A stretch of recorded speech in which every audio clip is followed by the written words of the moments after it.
We got some shady business going on in the hobby, and we're going to talk about it next on the Ungraded Truth podcast. Detective Comics set a record for 1.8 million. Nobody really cares. Who are annoyed that people are asking them questions, is this book banned? That question didn't exist a year ago. Somebody's submitting like 25 vintage books and getting 15 9.9s. We always think, how can it ever get crazier? And then it always does.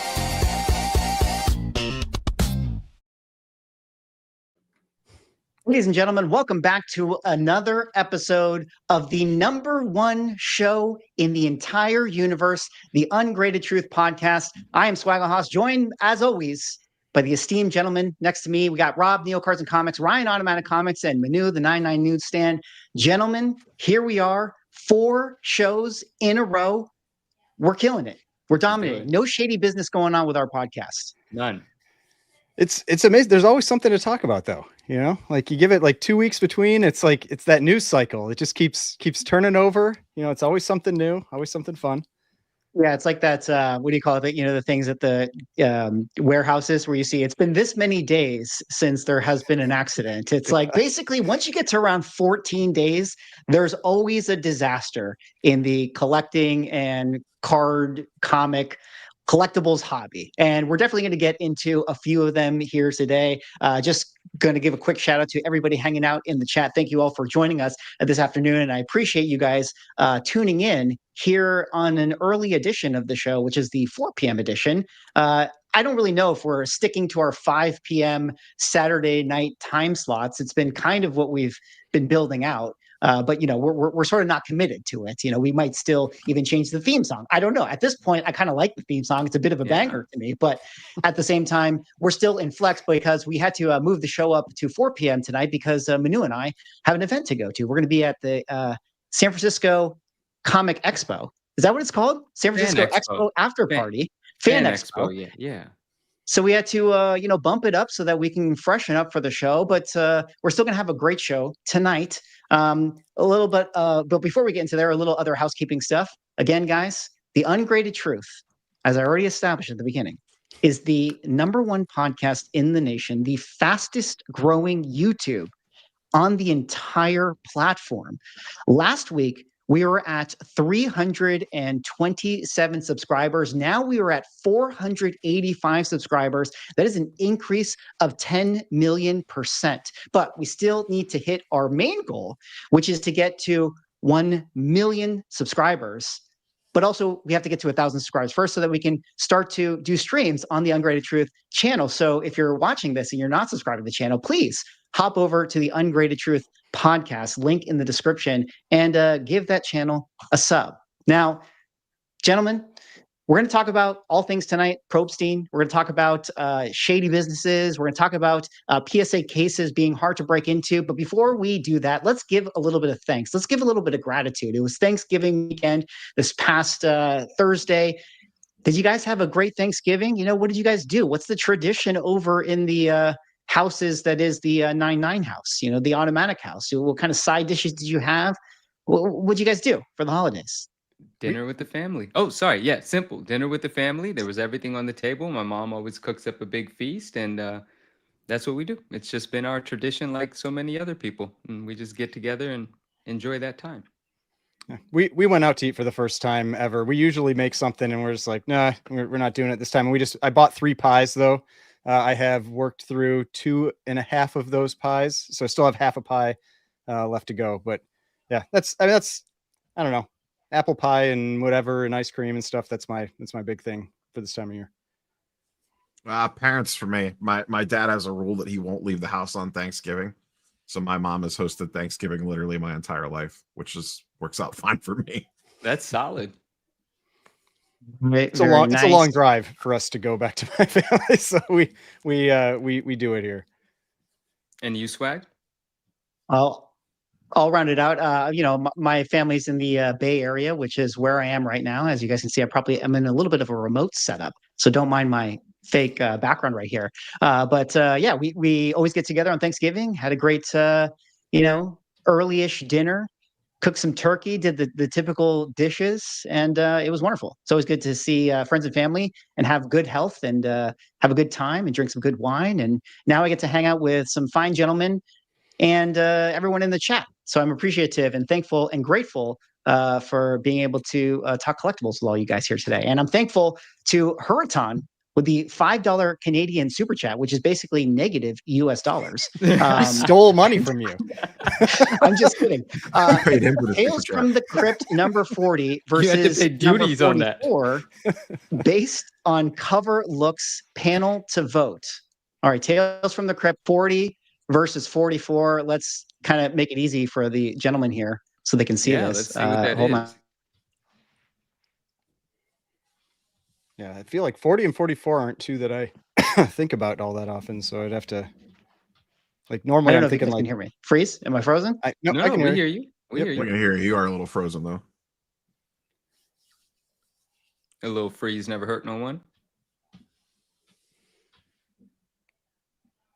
Am I back? Man. Am I frozen? Can You you never guys really hear laugh. me? We Yeah, can you- hear maybe he can't hear us. That could be the problem. Oh, maybe he test, can't test. hear us. Can you hear us? Oh no. The first Technical issues. technical Wrap. on the ungraded truth. Uh-oh. All right. This is the new like. It's this. Oh man. It's this Google search. swag. This Google search did us in. Yeah. No, it was the Canadian super chat. Oh my gosh. It stole our Wi-Fi. Tariffs wrecked the show. Oh, actually, that reminds me. Hopefully, I have enough Wi-Fi. Oh, he's joining again. But we can't hear new. All right. We can't. All right, now There we're he good. is. New swag. All right, Yes. Am I great. back? Am I back? My apologies. My apologies. A You're little back. bit of technical difficulties here. Yeah, But maybe I he'll did. try I to was Google trying things. to. We I were was trying to, maybe you we know- were attacked because we were trying to talk about too much ungraded truth. So people trying to shut us down. Oh, we were Uh-oh. cyber attacked. Very, very database. true. Neo, don't Very, say very that. That true. ties into something later. Don't say it. Oh no. All right. Well, really quick, guys. Let's answer Hurutan's question here. We got Tales from the Crypt number 40. As you guys can see the cover, it's the guy that's diving right there with the clamshell at the bottom with the zombie. And then 44, which is the Axe Guillotine book. For What me, do you it's guys 40. prefer? I like 40 40 looks more. cooler. I like Oh, the color. 40? I like the color scheme and everything of 40 a lot Yeah, the more. color pops better on 40. Damn, I don't. All I right. mean, shoot, I don't know. Yeah, 40 does kind of look better, but I don't know. It's hard for me. I'm a tie. I'm toss up. Well, 40 it is. All right. I'm a little bit stuck on my settings here. Can you guys hear me? Yeah, we We can. Hear you. can. Yeah, you keep Oh, going no. a little Okay. robo-y. All right. All right. Well, on with the show. No Let's more- get no into more it. pulling Let's up not extra bury the screens. lead. Yeah. No more extra screens for me. I'm not going to bury the lead anymore. We're going to jump into our first topic, which was, of course, the Rick Probstein story. Founder of the auction house SNYPE ran into a bit of a shady, sticky, strange situation where their auction house actually ended up getting hacked, and they were had a big data breach where a lot of accounts were leaked out there publicly for the bidders of the auction on SNYPE. And turns out that some of the usernames in that data breach were allegedly going to be our key word here, being tracked to Probstein himself, who is, of course, the founder of the auction house. I'm going to kick it over to Rob here, and I'm going to let you unpack this story a little bit in more detail, because I know that you've been on top of this one. But why don't you give everyone in the audience here a little bit of a recap of what happened, and then maybe more importantly, talk about maybe the bigger fallout that the community had with this one.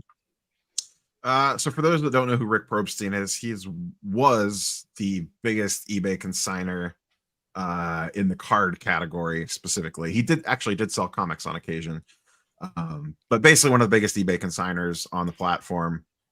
He'd announced about a year ago that he was going to build his own platform, go out on his own, and it launched. I think it will be 3 weeks ago now, tomorrow, maybe 2 or 3 weeks ago. And the website essentially fell apart on launch night. Everything broke, everything caught on fire.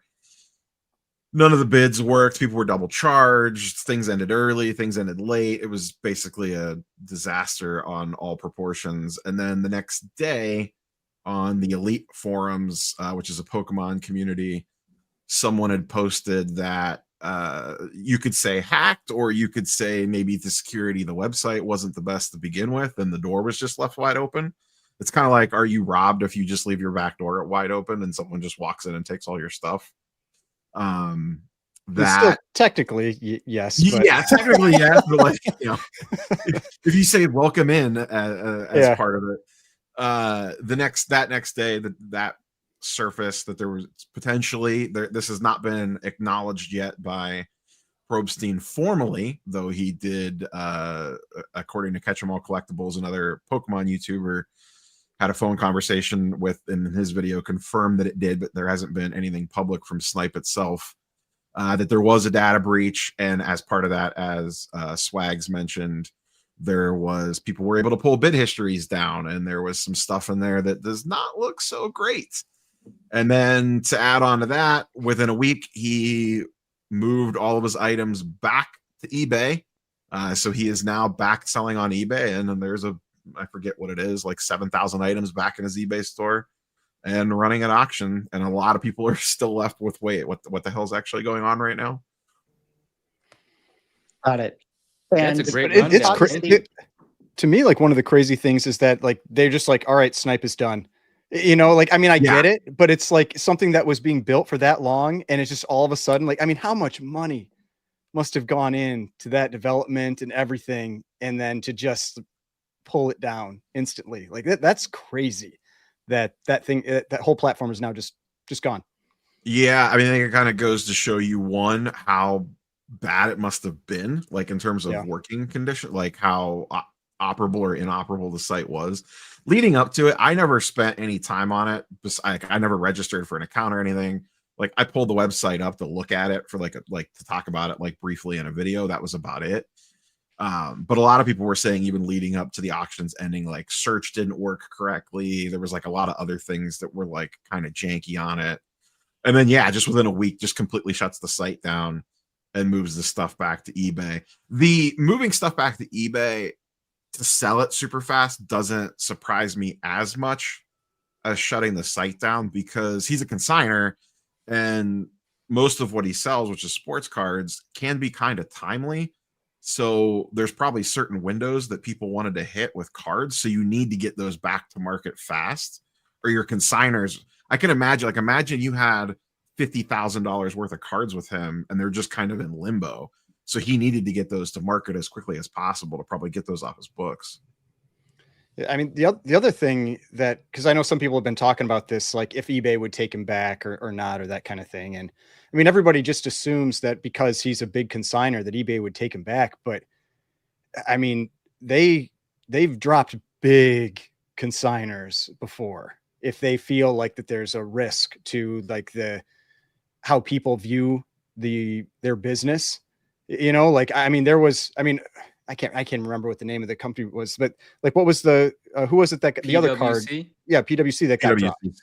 Yeah, like they got dropped. But then, like, there are other things. Like, there's I remember there was a clothing consignor that I used to watch, like his YouTube channel, where he would teach people about eBay and all that kind of thing. And he was a big consignor, and he sold like one pair of sneakers that they decided was like not appropriate to sell, like that they could have been faked or something, and they pulled everything from him.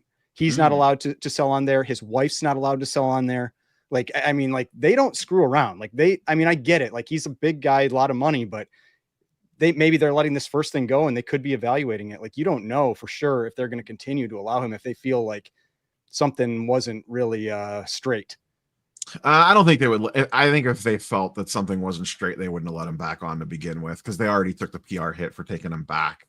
So why would you? But I mean, like, but what does it mean really to, like, if I just like pulled my listings, it's not like I don't still have an account. Well, I mean, so he had a sweetheart deal in regards to selling fees, and those ended when he left the platform, like, air quote, left the platform. Like, his existing, the way that I understand it is his existing deal was up, and he didn't renegotiate a new one. So a new one was probably renegotiated for him to come back, because he doesn't pay the same selling fees we do. You know, we pay whatever it is, 13.5% or something like that. he pays significantly less because of the volume that he moves, and that's all negotiated. So like that current contract essentially ended when he went to SNYPE.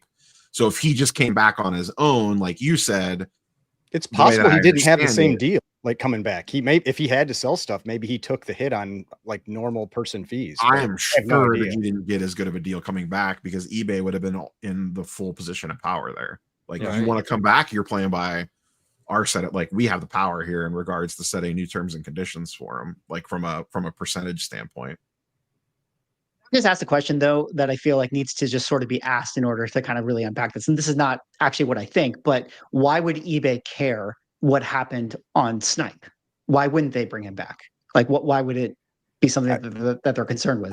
So to me, it would be that it's more the allegedly stuff, that if it looks like there was some shady bidding going on, because that's what got PWCC banned, then maybe that they would say like, okay, now that we start maybe looking into their history more, because I mean, a lot of people have some general thoughts on Probstein's auctions out there. And so, you know, like it makes people start to dig in a little deeper. Like for me, like, I know, like whenever I was looking for something, I would never bid on anything that was being sold by Probstein, because it was just like, somehow it always went for 20% more than market, you know? And I'm just like, I'm not even going to bother watching this.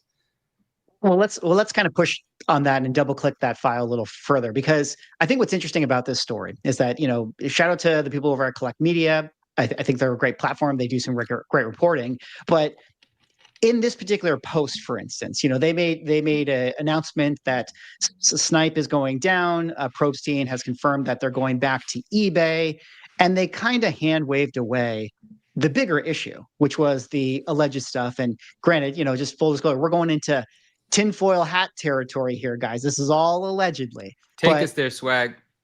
We're going there. It's interesting because like the media had sort of reported this as like, oh, the story is the auction house had a couple issues, and then now he's just going to go back to eBay and close the doors. But the bigger thing was, from the data breach, there were all these, you know, accounts that people could actually see, and the accounts were connected to emails that people allegedly think belong to Probstein. And it kind of goes back to the conversation we had the other week about shill bidding, and it kind of just begs all these sort of questions. And if you go into, like, you know, any video that's been made about it, or any article that's been written about it, or any conversation, you could see all the commenters are like, they don't really care about the story that's being reported. They're caring about, you know, this other story that has been unearthed behind it, and that is kind of the allegations and the shady business that is potentially going on in the story. And I guess, like, what do you guys think has been like the conversation around that, and what do you guys make of some of these allegations?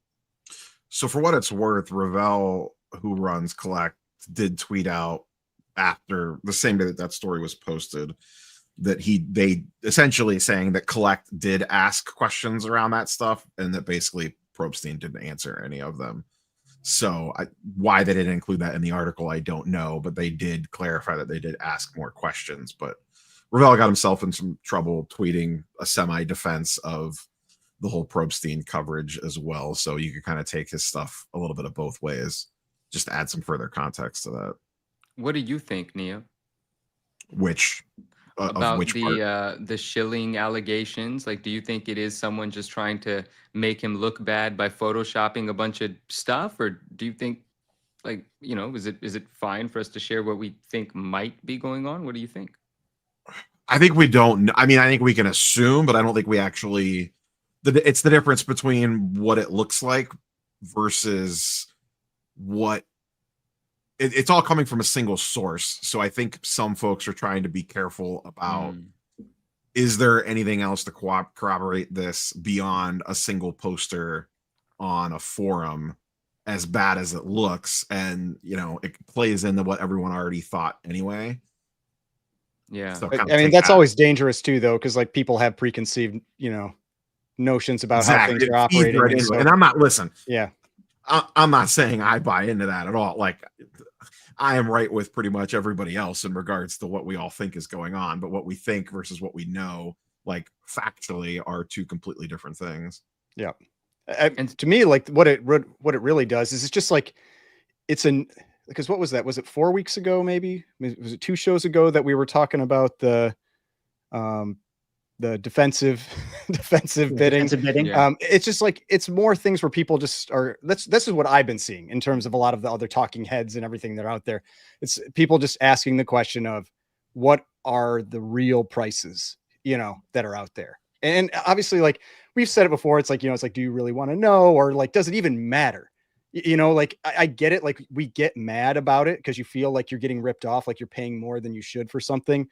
But I don't think we're ever going to get an answer that, is going to make people happy. We're not going to get that, like, not even smoking gun, just like it would need to be more than that. We're never going to get some real clear, like written up email where it's like, I was doing this every day, bidding up this, it's like, it's just not going to happen.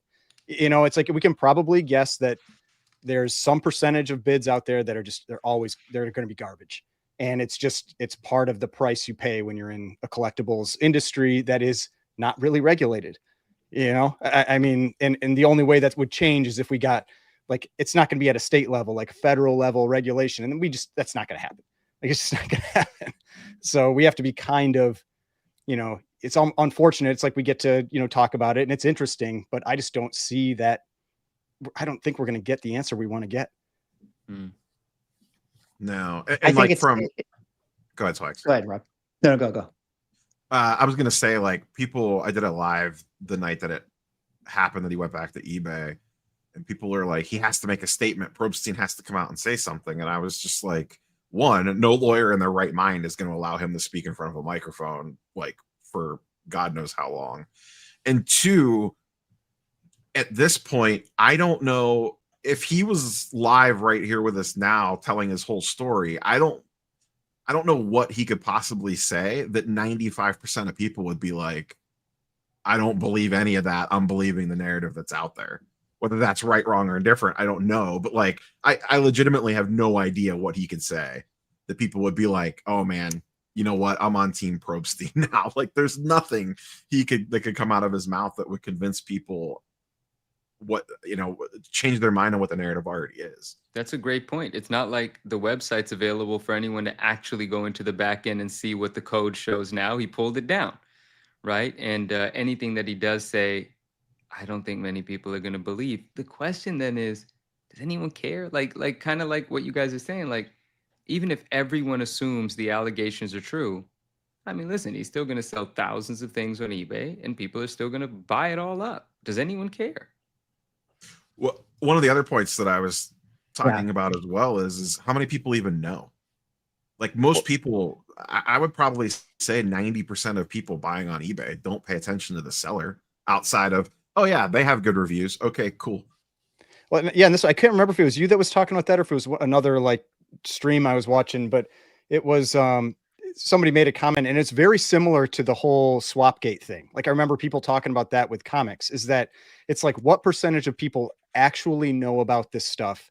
And because the reality is, it's a pretty small percent that are like on YouTube or like heavily on Instagram or whatever, hearing about these things. And we're in these bubbles. So for us, it seems like it's like this huge thing that everybody's talking about. But the reality is, yeah, you're right. It's probably 90% of people out there just have no idea and don't care. And it's not going to affect what they're doing. Same thing with the defensive bidding stuff. Like, most people probably don't have any real, knowledge of those types of allegations and those talking points and everything that are out there. Yeah, we are a bubble inside of a bubble inside of a bubble. Like to your point, how many people even know what Bananagate is that are hardcore comic collectors? If you went and walked around New York Comic Con and surveyed people, most people probably wouldn't even know what Bananagate was or what Swapgate was. If I walk around a card show, most people probably don't know who Probstein even is. They probably bought and sold. They probably bought from him before, but they don't. I mean, even myself personally, there's plenty of times I look at an eBay listing and I don't always look at the seller that close. I just glance and they're just like, oh, okay, yeah, cool. They have a lot of, like, their feedback is mostly positive, and it's not coming from China. I'm going to go ahead and bid on this, That's definitely one of the big issues. I agree with everything you guys have been saying. It's funny how the community has been calling for him to like make a statement on this stuff, but the reality is, if I were him, I would not say anything, because the more quiet you are, the more weeks go by, the more people kind of move on and forget. And just to kind of reiterate what you guys are saying, like the problem with collectibles in general is, yes, there's no regulating body here. There's no government agency that's going to get involved in this stuff. And at the end of the day, you need to, if you're going to be in this space and you're going to be putting up money for big items, or you're going to be, buying expensive collectibles, or you need to even sell expensive collectibles, there's really no way around not using the grading companies or the auction houses or the big players. And so as much as you can put up like a this is wrong, I'm not going to ever buy from Probstein again sort of it's like standpoint, eventually there's going to be a card that rolls around that you want that gets sold on his platform, and you're going to be like, well, whatever, like I'll just buy that card because that's the thing that I want. And so it's like, I'm not saying like people shouldn't be upset, but the tough part is that there's no right answers here. There's no easy answers to like how you get around this, or how you protest something like this, or how you get justice in this. And the truth is, I don't know if justice is ever really going to be coming in a lot of the instances within collectibles. And I don't know, that's just something that I think is everyone has to understand when they opt into this space. If I may, before I move on, right along the lines of what you just said, before we move on, right along the lines where you said, I don't know if justice is ever coming. Someone in the chat said, the Money Master Hub, what's going on? Mastery Hub. He says, what type of regulation could you realistically put into place to stop shill bidding? And not even the talk of regulation. I just think, and this is not something people like hearing, and I got myself in trouble in the last episode, like thinking out loud, but I'm going to continue to do so. I don't think anything stops shilling. It's impossible to stop shilling. If someone can create an account to push up the price of something, who's going to know who's creating the account? Again, I'm not justifying it. I'm not saying it's ethical. I don't take part in it. I've never even auctioned anything at a major auction house, like 3 auctions on eBay in my lifetime on eBay. And like I said to a commenter in the comment section a few weeks ago, that auction went for like 30% of what I thought it would go for, and I happily shipped it out. I certainly didn't shill it. I'm just being realistic about the fact that I think every auction house, every auction platform is susceptible to, and people are taking part in shilling. And it's kind of like what Ryan said, like, if you get it for the price you want, I guess that's all that matters. And I don't fully, I'm not fully there with that statement, but I'm saying that you have to take some of that statement in and be like, you just have to be really responsible about how far you're willing to go, knowing that there is a possibility that this thing is being shilled on you, because you're just not going to be able to stop it. I can't think of a way to. And real quick, Stony Maloney, thank you so much, says this podcast has become a never miss for me. So that's amazing. But yeah, Swag, I just agree with you. Like, I don't think justice is coming. I think it's the Wild Wild West. I don't think any bodies that could, put into effect some regulation even care that this is happening. Maybe it's not affecting the right people for certain agencies to get involved, but it is the environment that we're in. And at least we're aware of it, especially in the last 4 weeks. We're way more aware of it than we ever were. And apparently shilling is everywhere. I mean, to me, like, I never say that things need to be solved 100%, like, because that's just like, it's too difficult to get there. But it's what can you do to make it just like the barrier to entry, to make it a little more difficult to do things. And people are talking about in the comments, it's like, it's openness or clarity on who's bidding on what, because eventually, like, if you make it more of a hassle where you've got to create 50 different accounts versus just 1 or 2 other accounts, or 100 different accounts, like, just makes it more difficult. And so, yeah, you're probably never going to get to the place where it's perfect. But if you had something that was instituted where it required kind of an openness on who's bidding, but I mean, that's the other thing. It's like, then, like, if I knew like my information was going to be freely out there about like what I was buying, would I want that either as the buyer? Like, is that fair to like tell everybody what I own? Like, so it's like, how do you really approach that? I think you make a good point in something I was going to emphasize as well, which is sometimes the only thing that you can do is just add a couple checks and balances, and also add, hold some of the feet to the fire, which is having conversations like this, just having an uproar, and just kind of saying, having people in the community say that this is not okay. Like now, maybe you'll never be able to actually institute any policies or laws or rules to actually enforce it.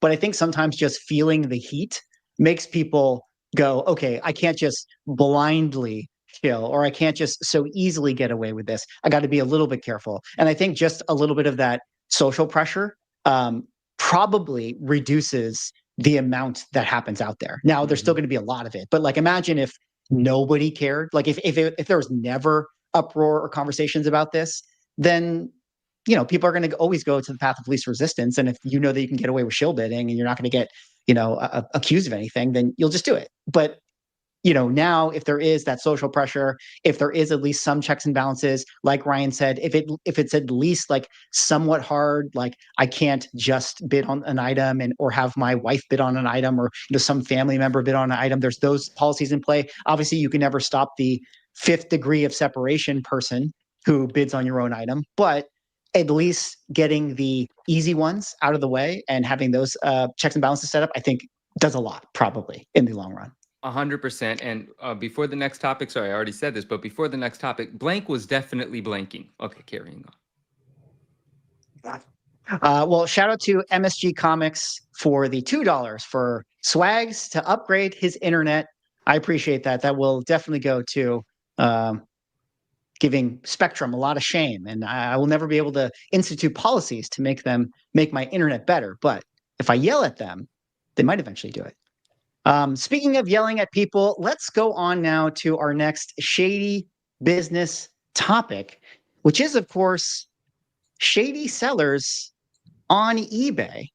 We have a little bit of a presentation to go over, and I'm going to kick this over to Manu right now. Why don't you kind of take us through what we see here, which was, of course, the sale of an FF48 CGC 98. Maybe Ryan, you can jump in this story as well. But let's kind of talk about this and talk to the people in the chat about what's kind of going on in the eBay world and why you got to be careful with some of the fake slabs that are being sold out there. Yeah, absolutely. And this is something that I definitely want to create more awareness about. And Ryan did do a fantastic video about this. We're not going to spend too much time on this FF48, but I'm going to cover a couple of things and we're going to connect it to a few other things, right? So real quick, just to get to what this is about for anyone that isn't aware yet. This FF48 sold on eBay a few weeks ago. Regardless, the finer points don't matter there. A few weeks ago for this price that you see here, $35,000, which I believe is kind of low for the book. I think I don't know the price history, but I believe it was. Regardless, it's about 7 to 10 low. Okay. Thank you for that. I didn't know. And so the individual that purchased this book received the book. Once receiving the book, they realized something was off. They noticed that the top of the case had been tampered with. There were some remnants of glue. It was kind of open. Once they realized that, being such an expensive book, they grew concerned. They started actually going back to the listing and comparing pictures. The reason these screenshots are here are to illustrate something very simple, and then we'll move on to the next one. But first, pay attention to the name of this eBay account. That is a well-known name in some circles, not just eBay. But we'll get back to that. But remember that name, pay attention to the name. Also, the red carpet is infamous. And when Derek made a comment about it on Ryan's video, he didn't actually know what he was commenting on at the time, but I will tie into why the red carpet is previously infamous. In the comic book space, people don't know that. In the Marvel card space, people know that very well. They happen to communicate more in sort of private corridors. I don't know if that's the word, but like Facebook groups and Discord. So publicly, not too many people are aware, but I'll shed some light. So anyway, in this listing, this individual that runs this account, or this individual whose account this is that sold this book, used both the heritage pictures. Presumably, again, this individual maintains their innocence, and we'll talk more about that. These aren't allegations, these are observations. But if one were to assume, you would assume that that heritage picture is probably used to lend some legitimacy to this listing. And then you obviously see pictures of the book in more of a, private residence, if you will, showing that I did buy this book, or this book was once sold on heritage and now I have it. So anyway, no one knows to look for what I'm going to show you in a moment when they're bidding on this, because they don't have a reason to. But like I said, individual received the book, noticed something was off about it. Swag, could you please take us to the next slide? Sure. And I have close-ups that we can show as well. So perfect. Thank you.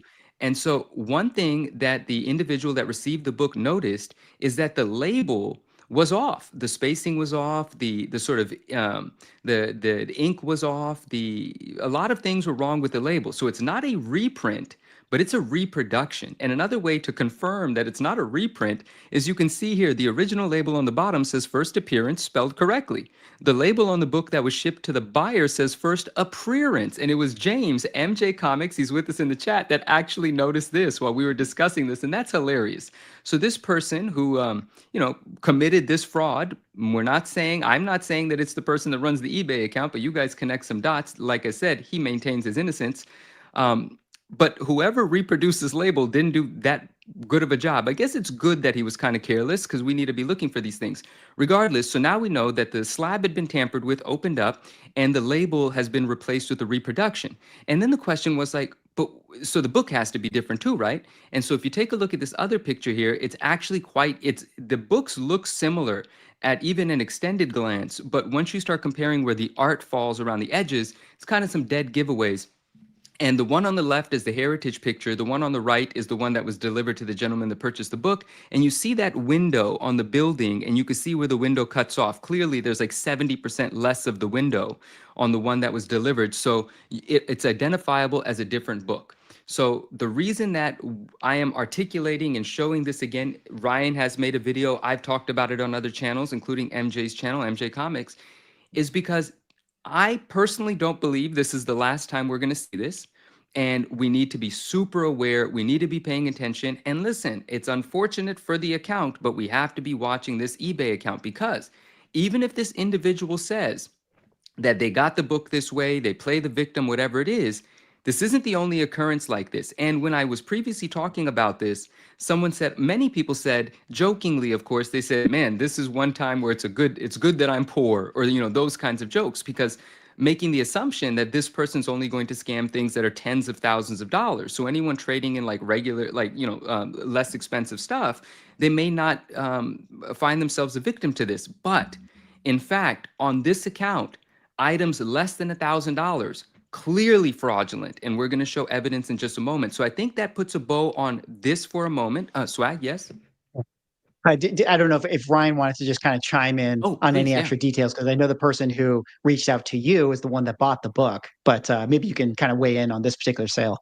Yeah, no, I mean, one of the people that watches the channel reached out to me, and they said, they're like, hey, I have something interesting you might want to hear about. And so I asked for pictures. He sent me a bunch of pictures for this. And but yeah, that was the interesting thing with this, because I mean, like Manu was saying, if you're swapping out a book, you want it to be as close in appearance as possible. And like you said, like, it's pretty close. Yeah. Like, because like the first thing you typically would check is like the corner box, and the corner box is like real close. The actual wrap is real close. And so I bet, that whoever did this, like, ended up like looking through quite a few copies, because it also not only that, it has to be close enough on the grade. It's like, you can't something that's got creases or whatever. So it's going to be a high grade book, whether maybe it's restored though, or maybe it's a green label or something like that. But even if it was like a 9.4 or 9.2 and you sell it for a 9.8 price, that's still tens of thousands of dollars. So you're still going to get a big benefit from swapping in like a 9.2 or a 9.4 universal, or that label for a 9.8 into a 9.2 or 9.4. So, I mean, it sucks seeing this stuff, because you feel like you shouldn't have to be this cautious like all the time. It's like, it's tiring, but yeah, I mean, the thing is, like, if something doesn't feel right, take that extra little step and look a little closer. There were a number of things on the label that once you start looking at it close, you see spacing issues and all this stuff but just at a glance, or even at like probably like 30 seconds, you're not going to catch that. Now, the thing, somebody commented on this in the chat, and I thought this was really interesting too, that I didn't understand why you would even put the heritage listing in there. And like, I get that it's like what you were saying, Manu, is like, try to say like, hey, look, this was the heritage one, now I have it. But it gave the evidence of the fraud in the listing. It made it the easiest thing to check, instead of having to think, oh, I got to go look up this cert number, try to find it on Heritage or on Go Collect or whatever, so I can find a picture to compare to. It made it much quicker to find that problem. This is going to tie into a couple of things that, I have some previous knowledge of this individual and some of the things this individual has been a part of. And what I'll say is that, this person's brazen. Like, this individual thinks they can't get caught, and they do really ridiculous things. I'm going to tell you about something in a moment that, this question about why include the heritage listing pales in comparison to the questions you're going to have after I tell you what's happened in the card space. And but yeah, so we got to keep an eye out for more books, and he is able to privately transact as well. And I told some people in the community that I did speak to Matt Nelson about this. Matt Nelson is aware, but all we can do at the moment is be paying attention, right? And we had a lengthy conversation, but we'll keep that under wraps for now. But at the moment, we just need to be very cautious. And I want to move on to this other item that is from the same eBay account, which now the eBay name of this account, same account, has been changed. It is now called, as you see here, Precious Paper Gems. Innocent people, I shouldn't say that.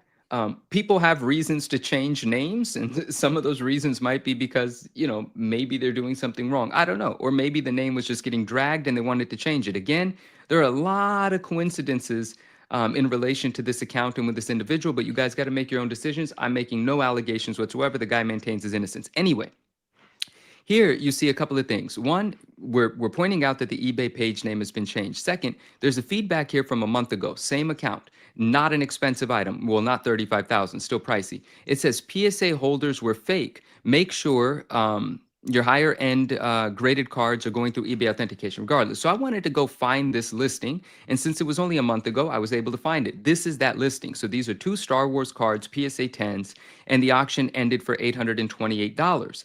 Now, if you take a look at, if you compare the fronts of these cards, or you compare this one, this is the first card in the listing. On the left, you have the PSA scan. The one on the black background is the PSA scan. The one on the gray background is the picture from the listing. The cert number is the same. These cards are not the same. If you focus in on these corners, you can very clearly see that the card that was sold is not the PSA 10 that PSA graded. Same account, not a CGC book. This is a PSA card. And if you look at the finer points of that label as well, you may be, actually, it's quite easy to identify the differences. Look at the spacing above 1977 on both cards. So and look at how thick the red border is. You can see differences in the thickness of the border. So again, we have reproduction labels. Oh, and I forgot to mention, from that FF48, that individual still has the regular 9.8 label. Who knows what he intends to do with that? And that 9.8 that came out of that encapsulation presumably is going to get regraded, but he still has a 9.8 label. In any case, same thing we see here. The card has been swapped with the lower grade card. The label's a reproduction label. Not only that, I don't even believe this is an authentic PSA slab. The PSA scan on the lower left, is it the lower left or lower right? There is the engraving or the embossed PSA logo, which I cannot identify on the card sold. So fake slab, fake label, and swapped out card. Again, same account. Once, a coincidence. Multiple times, I don't know. And even if you are being taken advantage of over and over again as the seller, then we still should not be doing business with this account, because he's taking no accountability for selling fake stuff or fraudulent stuff. Why should we trust this account at all anyway? Now, this is the only example. Oh, and I think I also sent Swag pictures of the back of the card, but it's showing you the same thing. It's very easy to identify that the cards are not the same. And then this picture here, this is an entirely different listing. Look at that lower corner of that slab. Clearly that slab was opened.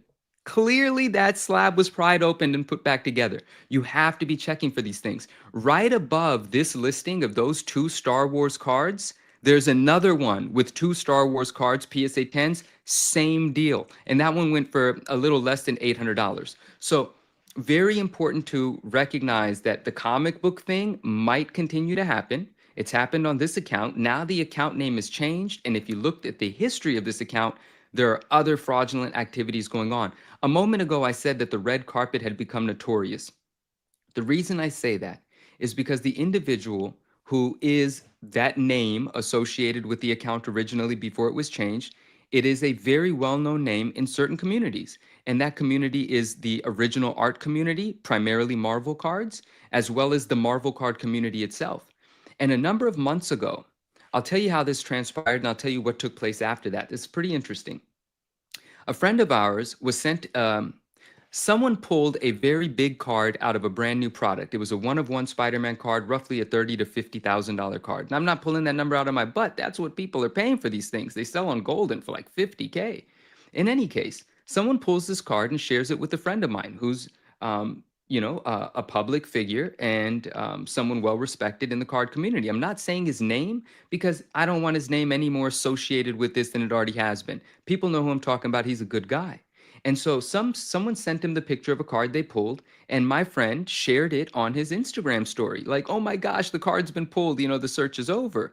And then another individual that follows my friend saw that picture and said, what the heck? I just bought this card for X amount of dollars whenever ago. And the person that he bought that one-of-one from months ago or whenever ago was from the individual that operates this eBay account, but privately through other channels. So you're faking one-of-ones, knowing that someone eventually is going to pull a one-of-one? That's a little more ridiculous to me than the heritage picture being, also as part of the listing. Like, that's very bold and absurd to do. Like, it's almost like a ticking time bomb. Eventually, someone's going to pull the one-of-one. So once this was sort of started being discussed in Marvel Card Facebook groups and in Discord channels, other people that he had sold one-of-ones to, which there were like 5 or 6 other ones around the same period of time, they were like, yo, my card looks crazy. Oh, the top layer's peeling off. They started examining the pictures that he was sending when he was selling these cards. The pictures are photoshopped. Imperfections are clearly blurred out and poorly blurred out. And then when you look at the card in hand, you're like, oh shit, this wasn't even in the picture sent to me. Some people didn't pay as much attention until they had reason to. So this guy was getting away with it. Now, what does he do? He refunded everyone that became aware. I don't know who hasn't become aware, but the people that became aware that they bought fake one-of-ones, he refunded them.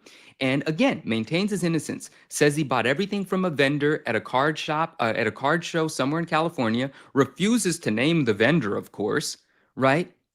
And just maintains his innocence, says he was at a show and he saw all these new one-of-ones and he couldn't believe it and he bought them all and he's been selling them all. Man, I don't know if I can buy that. And if that's the case, then air out the vendor. Blast the vendor. Tell us who it is that these cards came from. Why are you protecting a guy that screwed you? And then other people say, well, he's paying everyone back. You wouldn't have to pay anyone back if you weren't selling fake cards to begin with. Paying someone back isn't making it right. That's just because you got caught. If you didn't get caught, you wouldn't be paying anyone back. Yeah, the refund approach always really bugs me because, like, I get the same thing when I buy raw books on like live sales and or on eBay or whatever, and like you have somebody describe something and then you buy that item and you get it and you look at it and you're like, oh, it's actually missing, 2 wraps or it's got color touch or whatever. And, they'll always refund you, but it's like, but I had to find that, it's like, if I hadn't found that, then I get screwed like whatever, 2 years or 5 years or whatever down the road, if I decide I want to sell it. And then, you go and check because maybe you didn't check right away because you trusted who that was. And you're like, oh crap, it's missing pages or whatever else. And now I got to eat that loss. And so it's like, it really, the whole idea that it's like, oh, they refund it, so they're okay, just always rubs me the wrong way because I feel like I always am like doing the work of the person that's supposed to be checking that stuff ahead of time. So yeah, even if you got scammed as the original, like the person who got scammed from that original seller, like you got to be checking your stuff before you sell it. Like that's your responsibility. Once you're selling it, you got to check it. And I feel like there's a lot of vendors out there that don't take that mindset. They just like, they get it and they pass it along quick, as quick as they can. And in comics, like, I don't know about with cards, but with comics, you've got to flip through books, you never know. Like these things have been out there for 40, 50, 60, 80 years, and they've passed through tons of hands and anything can happen. And so if you're not checking your stuff, you're a crappy seller. Agreed. And, some of the other things here, there's a reason that this is also, it's not just some random guy, there's plenty of accounts on eBay that every now and then a scam pops up, so on and so forth, and we can't possibly find them all or discuss them all. But one of the things here that doesn't sit well with me or really troubles me is that in certain circles, this individual is sort of a high profile guy. and he's got relationships with significant collectors, significant companies. He's got some professional relationships with companies that we're all aware of. He's done content with companies, videos. He's done appearances on Pawn Stars, so on and so forth. Again, I don't know the guy could be innocent. I have to say it. The guy could be innocent, but we need to be careful. If you're getting taken advantage of left and right and then passing that misfortune on, well, you have to take some accountability there. But it's important for me to share with you guys that if you ask around in the circles that I mentioned, they're going to know who this individual is in case you want to know, what to be cautious about, because I don't feel comfortable naming him. And since he maintains his innocence, it's only fair to, he gets to do that, right? It's not like we have a smoking gun. We just have a bunch of observations and a reason to practice caution. And the other thing is the individuals, the other high profile individuals and entities that he does business with, they're not going to say anything about this. There's the idea of the money is flowing. This guy is not some guy that's only scamming people. He's got millions of dollars worth of really amazing stuff. And some people just want to maintain the relationship with him because they want to have access to that stuff. Some people want to have access to his money. He still buys expensive things and sells expensive things. They want to sell him things. So where the money's flowing, they probably won't say anything. And people that are going to look, pretty silly for their relationship with him, they're going to try to quietly part ways, which many people have distanced themselves already. They haven't publicly said squat. They know everything that's going on, but they just decided to quietly go away because it's better for their business not to get involved in this, but just to never get involved with that guy again. So there's some of that happening as well. And the fact that it's not just isolated to things that are $30,000 and $40,000 means we all have to be careful. And there are some other things that I wanted to share with you guys, but I'm not ready to, and it's not right to do it yet. But this person that may be responsible for this is partnering up with some pretty influential people right now. And they're going to be live streams that they're going to be selling on. There's whatnot streams they're going to be selling on. And they're doing a whole lot of lying. And, I do have some clips and stuff from a recent one. I can't share it at the moment because the other individual that's involved, I don't think he has a clue, and I think he's being taken advantage of. And I want to reach out to him privately first, offer him some support, like let him know that there's no one in his corner that he can trust, but I might introduce him to some honest people. And once I speak to him, then maybe I'll share some of that other stuff. But at the moment, if I share it, it's just really embarrassing for him. And I don't want to do that because I don't think he's done anything wrong. But in any case, Swag, thank you for letting me talk about this. I think that's enough information at the moment for people to, follow the breadcrumbs and make whatever decisions are right for them.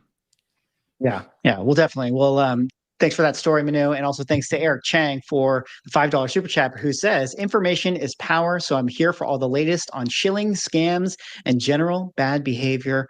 Laughing out loud. That's what you got to do. You got to laugh in these situations because sometimes it feels like there's nothing you can do. But Rob, I mean, hearing the story, I mean, robot Swag. I know. I'll make one quick comment on cut out? something why Swag's internet fixes itself. Regarding the eBay authenticity guarantee on the card portion of that section, with him selling 2 cards together, it bypasses eBay AG. If you sell really? I didn't know that. of cards, they do not go through eBay authenticity guarantee. It's only single individual cards go through eBay AG. So the second you sell 2 cards together, it bypasses eBay AG. Holy cow, that's so interesting. So the guy that left the feedback saying that they didn't pass authentication, did he maybe make that up just so people would pay attention? Because obviously we can see that the cards were nonsense. But why does his feedback then say that these were deemed inauthentic? Oh no, maybe he didn't. No, actually, his feedback that's said. not what the feedback said. He said, No, make you're sure right. they go through eBay AG. Yeah. You're right. He found out they were inauthentic a different way, and then he said, make sure they go through. That's great. I actually knew that, and I forgot that. You're right. If it's a lot, it does not go through authentication. Damn, we got a lot to look out for, guys. That's something I was wondering about too, though, is like, is that at some point, does that become the future for comics as well, above a certain price point, that there's going to be something where it, gets passed to CGC or PSA or whoever gets that contract, to do the authentication on them. Because I mean, I imagine they should have caught it. Like if that did exist, they should have caught that FF48, just because the label alone would have, like, I feel like in person you would have caught that. Cracked at the top.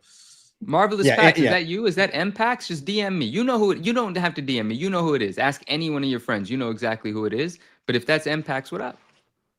Yeah, a lot of people gripe about eBay AG on graded cards, on why it exists and the waste of time. Why are you double checking my graded card? And this is exactly the reason why it's important.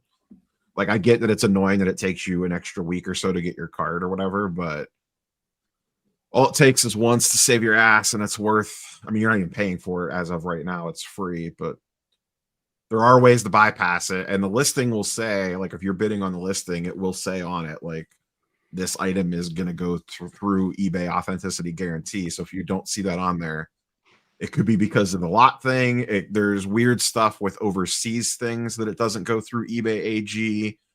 And there's a few other loopholes, but the biggest one is listing multiple cards in the listing. There was, when the program first started, you were seeing people they would sell like a lot of 20 cards, and they'd be raw, and there'd be like one card in there that was super valuable, and you'd just be able to see like part of it in like cards thrown out on a table, like they were just selling some cheap lot. And Classic it would move. just play into, oh, look, that looks like a corner of a 52 mantle, and it wouldn't go through eBay AG. So of course it would be like a reprint or a fake or something like that. Same thing. If you ever see someone selling like a high-end graded card and it comes packaged with like some worthless second card, that should be an immediate red flag. That's good to know. Yeah. Cause I did not know that beforehand, that was a way to buy that bypass that. So yeah, I feel like that is a very valuable piece of information. Only applies to singles only. So yeah, at least as of right now, that could always change, but yeah, that's definitely a very good tip. I mean, just overall though, Rob, just going back to you and the bigger scandal, which was like this presumed card swap that's maybe going on with these Star Wars cards and the FF48 swap. What is an individual to do here? Do we have a card swapping scandal once again going on? Well, do we know that those cards were swapped or just fake slabs? Because those look more like fake slabs than swapped cards, in my opinion. Wait, without really. But the whole thing. Well, that's interesting. I mean, is that semantics though? Because the label is a reproduction of the original label. So the cert number is the cert number that when you use it in the PSA app, it pulls up the original card with the original scan. So everything was swapped. It's like a perception swap. Well, when I hear swap, that's why it would be a fake. That would be a fake, just a fake slab. Then. Yeah, when I hear swap, it makes me think like the case was cracked open and the card was swapped out. Right? No, they actually used. Which I don't think was the case on the cards. On the comics, correct me if I'm wrong. Is the assumption that like they basically bought a lower grade or had like a green or purple label and essentially cracked the top open and just swapped the label? Yes. I assume that's what we're thinking. Okay. Yeah. Because on the difference between a swap and a pure fake is like you pointed out, Manu, like on the PSA things, like PSA has, and a lot of the grading companies do, have security features built into the case to help you make better informed decisions. And that PSA imprinted logo was not in the bottom right corner on the Star Wars cards, which makes me think that it was a fake holder, not a swap. You just have to educate yourself. I mean, I know I've heard a lot of people like posting videos recently about maybe there's some change in the PSA cases and they're a little easier to open up without showing damage than it used to be or something. I've seen a number of these like shorts of people doing it. So that's why I feel like swaps are maybe a concern for some people right now on the card side as well, which is interesting. I still think if you know because the comic cases sound like they're so hard to open, with the card cases seem like they're maybe like setting them up. I know I was thinking about that. Sunny Day. I appreciate what you're saying here. Sunny Day in other words is saying, just say who it is. You're already showing so much evidence of this and stuff. Like just telling us to be careful isn't enough. Sunny Day, use some search engines. There's plenty that we have mentioned and shown. You'll connect the dots. It's very simple. Yeah. Well, going back to just what is an individual supposed to do in seeing all this, because there's lots of scammy eBay sailors, there's lots of shady business going on at all times. Is this something that does the blame fall on the grading companies for continuing to make products that are easily uh, whether they're swappable or you can replicate them?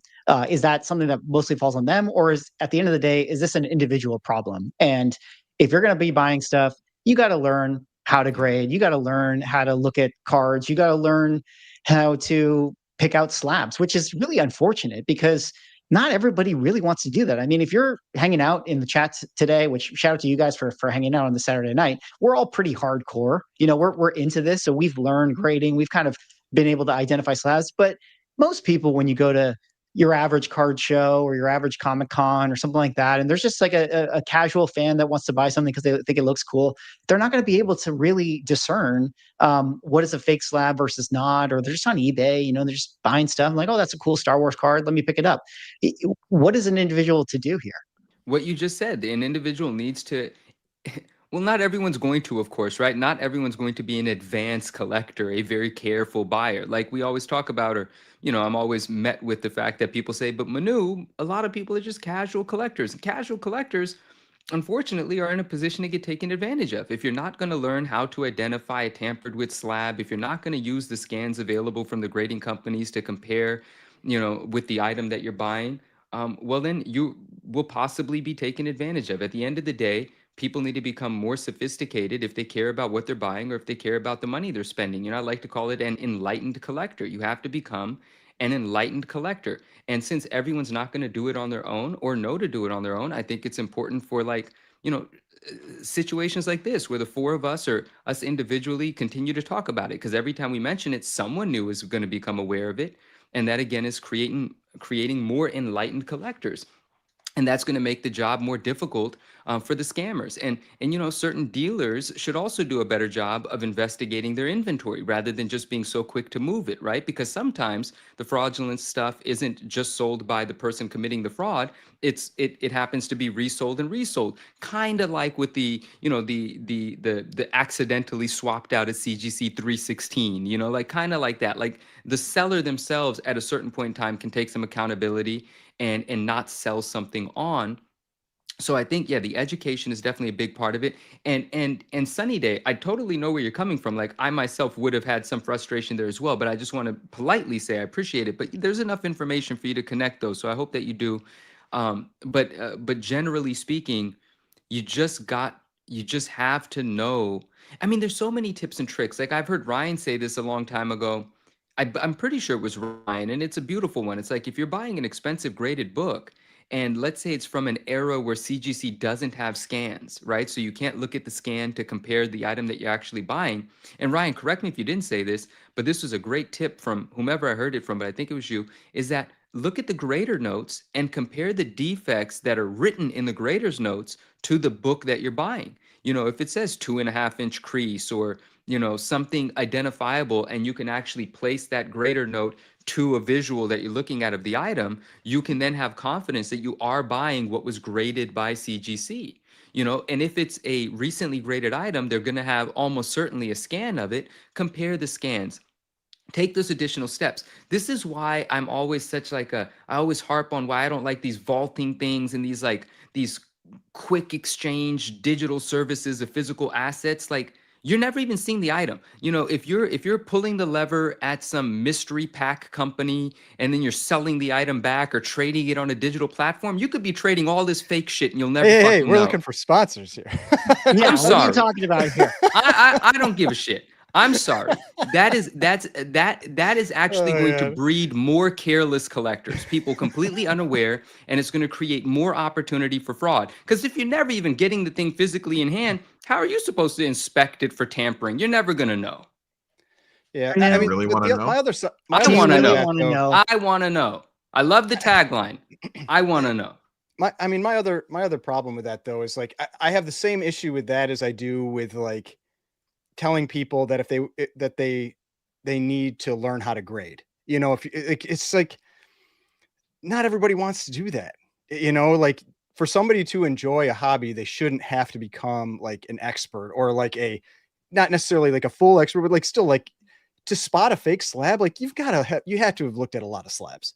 I mean, and you know, this stuff happens because like, I mean, there was just that thing I did the video on recently, which was the famous first edition's Sensation 1 that like somebody paid $6,000 for on eBay, you know, because they thought it was a Sensation 1. It's like, even that type of stuff, like, you know, it's like, it looks so close and it tricks people. And it bothers me that we tell people like that, like, then you go and like, you blame the buyer where it's like, oh, you should have known better and that kind of stuff. And it's like, I kind of get it with raws, but to me with graded stuff, like then telling somebody that they have to learn like all the little like details on like a PSA slab to like know to check those. Like I remember the first time, what is it? GameStop started taking cards. One of the big YouTube channels went in and was trading some cards into them or selling cards to them. And they walked through their process of like what they have to check on the card, you know, and it's like all that type of stuff. It's like, it just, I don't know. It takes a lot of the fun out of the hobby, I think, for a big chunk of people, if they're having to do all these checks just to make sure you don't get ripped off by someone. But I mean, I feel like the people who should really want this type of stuff resolved are people at like sellers at card shows, because like, to me, like if I'm buying from someplace like Heritage or Comic Link or Comic Connect or whatever, I'm generally pretty confident in what I'm getting from that place. But if I'm buying from a card show and I don't have anything going, like, I feel like your likelihood of being scammed there is way, way higher. And it could cause, now granted, it doesn't seem like it because this card shows are doing amazing, but that could be the thing that ends up like hurting some of those venues, is that if people start losing faith in what they're buying, you know, like a lot of this all is built on trust.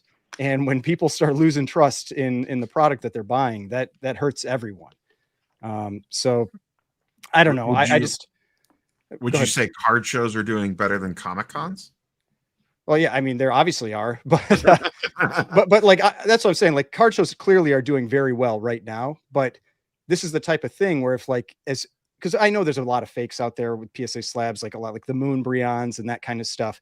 But if it starts just like, if people start losing faith in things, they're going to look for more trustworthy sources to buy stuff. And then that starts hurting, you know, potentially some of those sellers. And like, I don't know, I think most people would want you know, like to be able to have more faith in this. Now, somebody had asked the question, is this the grader's fault or is this the buyer's fault or whatever?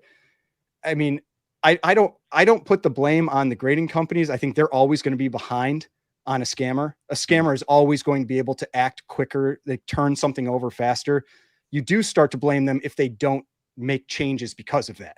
You know, if they're having a bunch of scams done and like they don't make the effort to improve their product or whatever, then yes, then I think you can start blaming them. But if they are improving things, which I don't know if we've seen, then that at least would give me more confidence in those companies. But yeah, I definitely want to see that happen.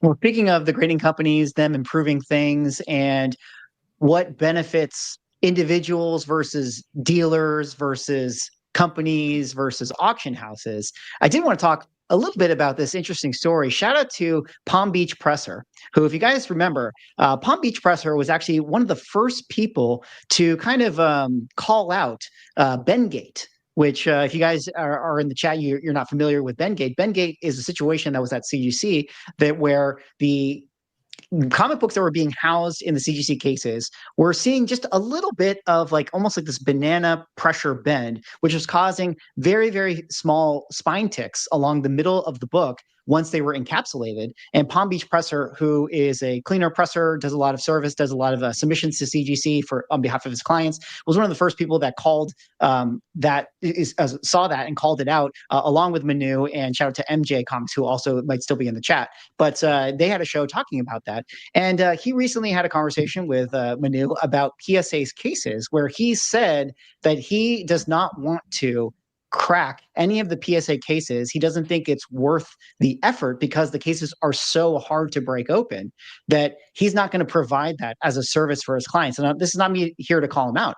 I just think that this is a very interesting thing, kind of related to what we're talking about, where he doesn't want to do it because it's a nuisance for his business. and he kind of like, expressed that he thinks that PSA design in cases that are too hard to break are actually bad for his clients and the hobby and all that sort of stuff. Whereas on the other side, it's so funny because it feels like when we're talking about Reholdergate and all the situations going on, it was like we need better cases like that are harder to break and all this stuff, and that was like the big uproar in the community. And now we've kind of feels like we've gone like 180 here, where like now people are like these things are too hard to break. And I guess I'll kind of open it back to you, Manu, and maybe the floor, and maybe we can just touch on this a little bit. Like I just find it fascinating that there's no perfect solutions here. There's only trade-offs really in the hobby, and everyone has sometimes diametrically opposed things that they're looking for with some of these companies. But I digress. Like, what do you guys think about his stance on thinking PSA cases are too hard to break?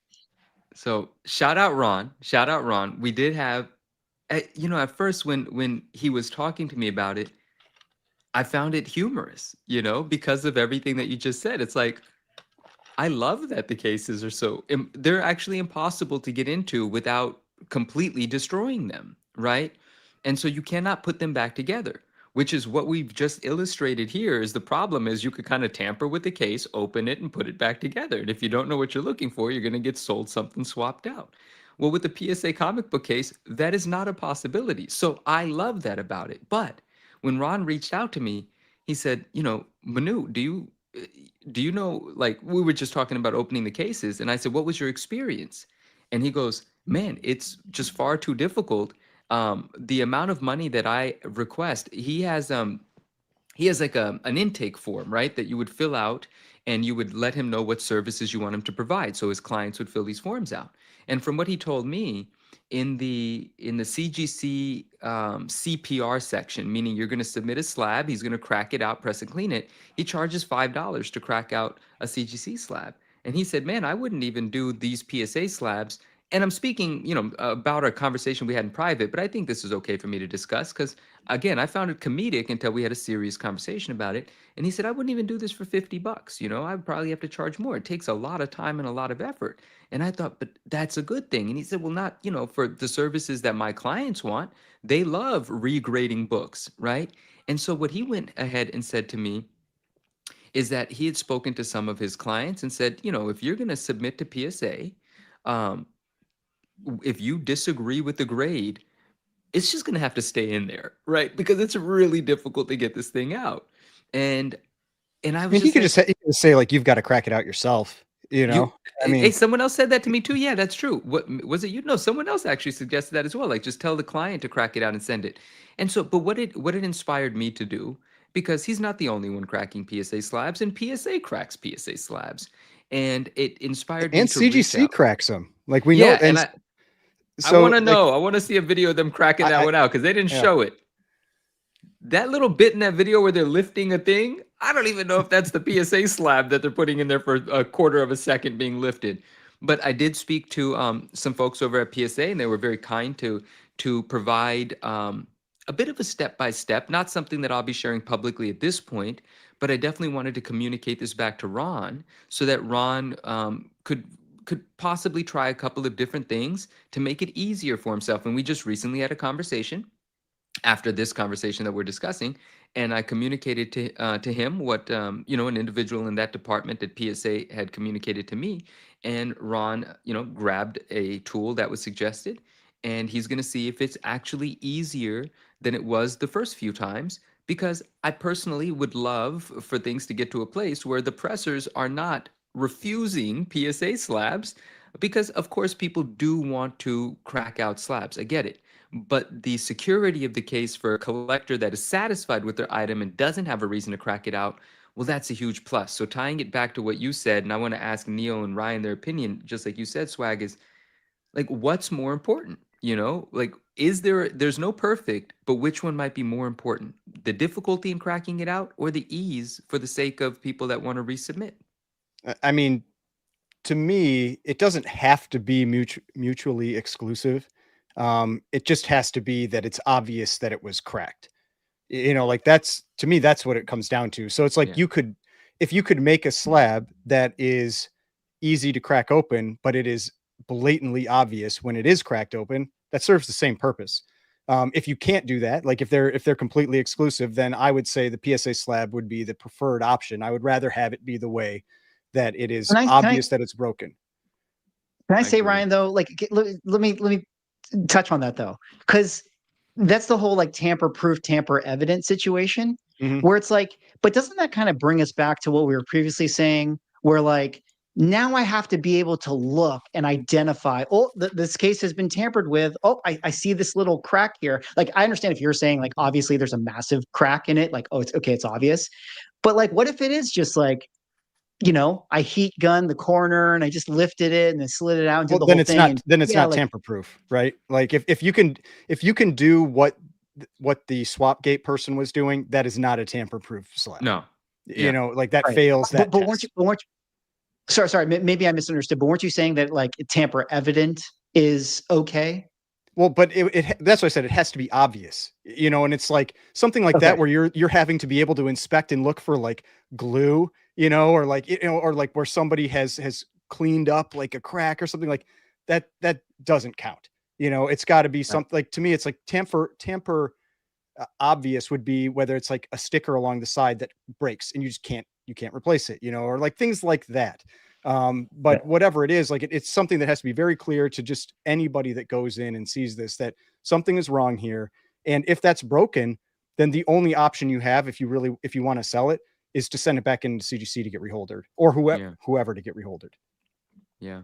I'm with Ryan on this one. I mean, I'm pretty sure I heard everything that he said, and I think I agree with it all. I like the impossible to open slab versus one that it would be easier. Like, I mean, but the main point is, if you open up a PSA comic book slab, there's severe signs that it has been done, and you're not going to reseal it and sell a lower graded book within it. And I think that was the point. And I'm quite happy that we've arrived at that place. I'm not going to repeat this comment here, but Sean, you got to look at some more content. What is Dennis? What's Dennis's YouTube channel? Wonderworld? Wonderworld. Take a look at Wonderworld Comics. I think he submitted 300 books to PSA. And take a look at the 10 or 15 videos he has. It's going to be quite a different experience than the isolated scenario that you're describing here. I know plenty of people that didn't get the grades that they thought they were going to get a bunch of 9, 8s, and 10s, and they got on. The grades are honest, but just take in some more content. Some things are just skewed for intentional reasons.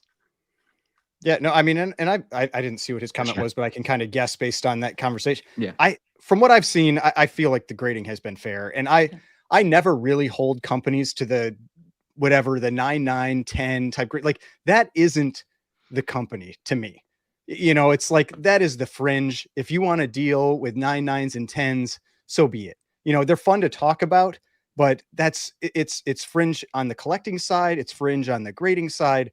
Like that stuff doesn't matter to the vast majority of the hobby, other than it just being the thing that people like to complain about, and like focus on as like the scam of grading or whatever.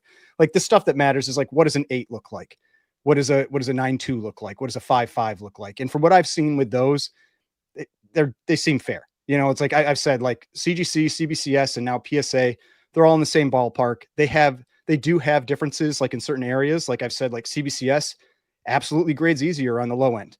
You can see it over and over and over again on the low end. Like I've seen split spines, detached covers, get a 3.0 from CBCS. You will never, ever get that from CGC.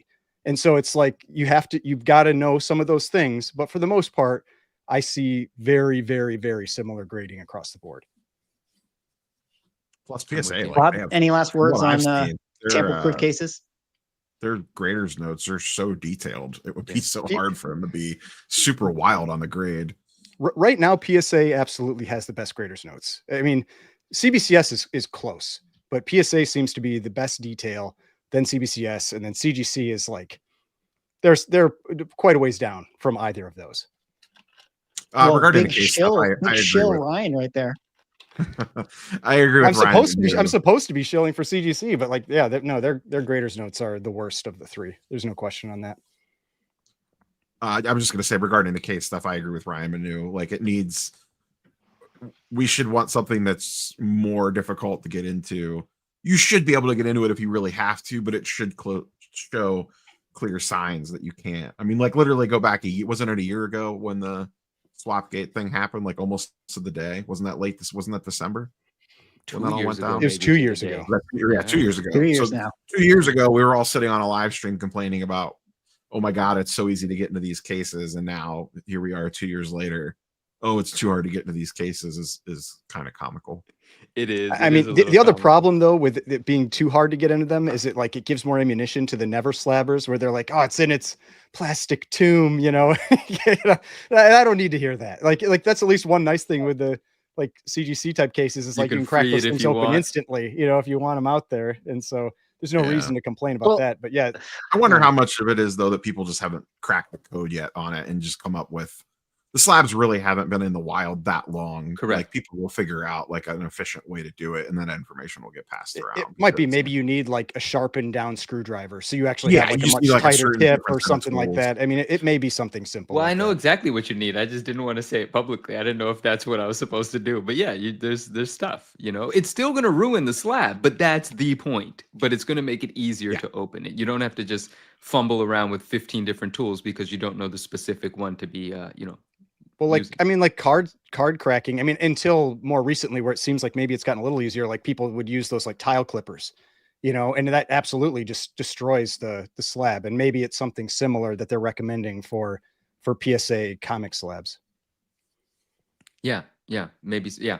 Well, But I agree. I think maybe there's just not enough in the wild and not enough experimenting has been done. Sorry, Swag. I was going to say, I think the moral of the story is that you have to learn how to grade your slabs. Yeah. All right. Well, let's move on now to the last topic, or not last topic, but next topic, which is, it's been a week since we've had our Superman #1 sale. And I felt like, yeah. well, we got to, at least cover what happened because we talked about it the time before it actually went up for sale. And lo and behold, the most valuable comic book ever to be sold, the greatest comic in the world, besides Darkhawk, Superman #1 in a CGC 9.0, selling for $9,120,000. Comic books are back. Man. What do you guys think of the sale? I mean, it blew me out of it blew me out of the water. Like in terms of like what I was expecting for that one, because I did not think it would set the record, and I didn't even think it would beat the Mile High. And so the fact that it set the record by 50% and just crushed the Mile High. I mean, obviously it doesn't mean, comics are back just because it's like, it's a different market. And I get that, but I also like, it does what you want it to do for the average person. I've seen so many articles and posts and whatever from all the different news agencies and everything talking about this. I've seen videos. It was like I think it was a Bloomberg TV YouTube channel video where they were talking about collectibles and investing in collectibles. It's just like, it gets more face time out there for comics. And so that is the value that it adds. And I mean, I know some people think like, oh, there is no like trickle down with that, but there absolutely is, getting eyes out there on stuff like this. I want to ask everyone, but a friend said the same to me, sent me the sale and said, what do you think this means for the overall, just general collecting market? And I was like, hey, more or less for like, items that are nowhere near the value of this, it really doesn't mean much for those, but obviously it's great for exposure to the collectible market, but it's great for the grading companies and auction houses. Like for them, this was a huge billboard. They got way more than their money's worth out of it. It's a business move, this sale, it's not necessarily the most organic sort of feeling sale, but it's certainly the agendas, and I'm not saying for better or for worse, played out beautifully for them, right? Like it's the first thing I see on CGC's page every time I go there. Right. it's like right up front and center, like right when you log in. It's so they marketed this thing like crazy. They were on top of this. I mean, it's no coincidence that literally the instant the hammer closed, like 100 articles went live. Which goes to show you, like, they knew this was going to be a world record. All they had to do with, like, all the people that were posting these articles, like you said, Ryan, the Bloombergs and things like that, is just, like, report to them the number. So they really did a good job, like, prepping this. And the idea is to make it a big promotion, make it a big, like, casual headline for like all the normies out there. It's like really funny because, I have all these friends in my real life who like, they know I do comic book YouTube and they know I like comic books, and all these people like that are just like my high school friends and stuff sent me like these articles of like, hey Mickey, did you see the Superman one? It's like, yeah, I've been Yeah. talking about this thing for weeks. Like, I Yeah. know, but it just goes to show that it hit those types of people as well. And that was intentionally done. That was intentional to get people excited about it. And anyways, carry on, Manu. I kind of jumped over you. No, I love that. Thank you. I agree with you. The question, I was wasting a lot of time to get to this question. The question was, do you think this possibly does more like direct effect on original art than other comic books? Because very few comic books are in the price range of a lot of the original art that we see selling. Like, doesn't this encourage that collector more than it does like someone buying a $5,000 comic book? I wonder if so you're saying if you Because of the see a category of number like buyer, this, because of the amount of money that you're spending, this shows a lot of confidence in the higher end thing, which a lot of what we've been seeing selling for 200,000, 700,000, $1 million has been art pieces. So I felt like this kind of inspires more confidence in someone investing in art right now than it does necessarily in like key books. I think it depends. I mean, I feel like there is crossover, and there's definitely the people that collect comic books and also buy what we'll call it comic art and fantasy Right. art. But I do wonder how related they are. Meaning, like, is there really the person that has the budget that wants to buy both of these things, that they're dipping their toes into the art and comics thing? Or are there people who just want the comics and there's people who just want the art? And I'm not Yeah. really sure, how much actual crossover there is, or if one is a big indication of the other. I will say anecdotally that it felt like the last couple of platinum heritage auctions, the comic books were really down and the art was really hot. And I felt like, at least from the conversations I had with some of the people in the art world, they felt like this last platinum art side was, if not like scorching hot, it was just kind of more like, all right, now we're kind of seeing a couple deals, or maybe there's ones that underperform, quote unquote, especially in the mid range, and not necessarily like the higher edge, the higher case items. And then the comic side did pretty well. So maybe people have moved their money back into comic books, at least at the high end. Anyways, that's sort of like my anecdotal feel of what happened. Whatever the FU money is buying is what this did a lot for. Right. Yeah. And Snick's with us, Zatari's with us, and he's an art expert here. And yeah, he says it definitely must have helped some OA as well. I agree. A lot, it had, but generally a positive effect overall. And it did great for the auction houses and the grading companies. Yeah, and like there was a comment in in the chat about like what would it have cost to get this graded? How do they determine fair market value?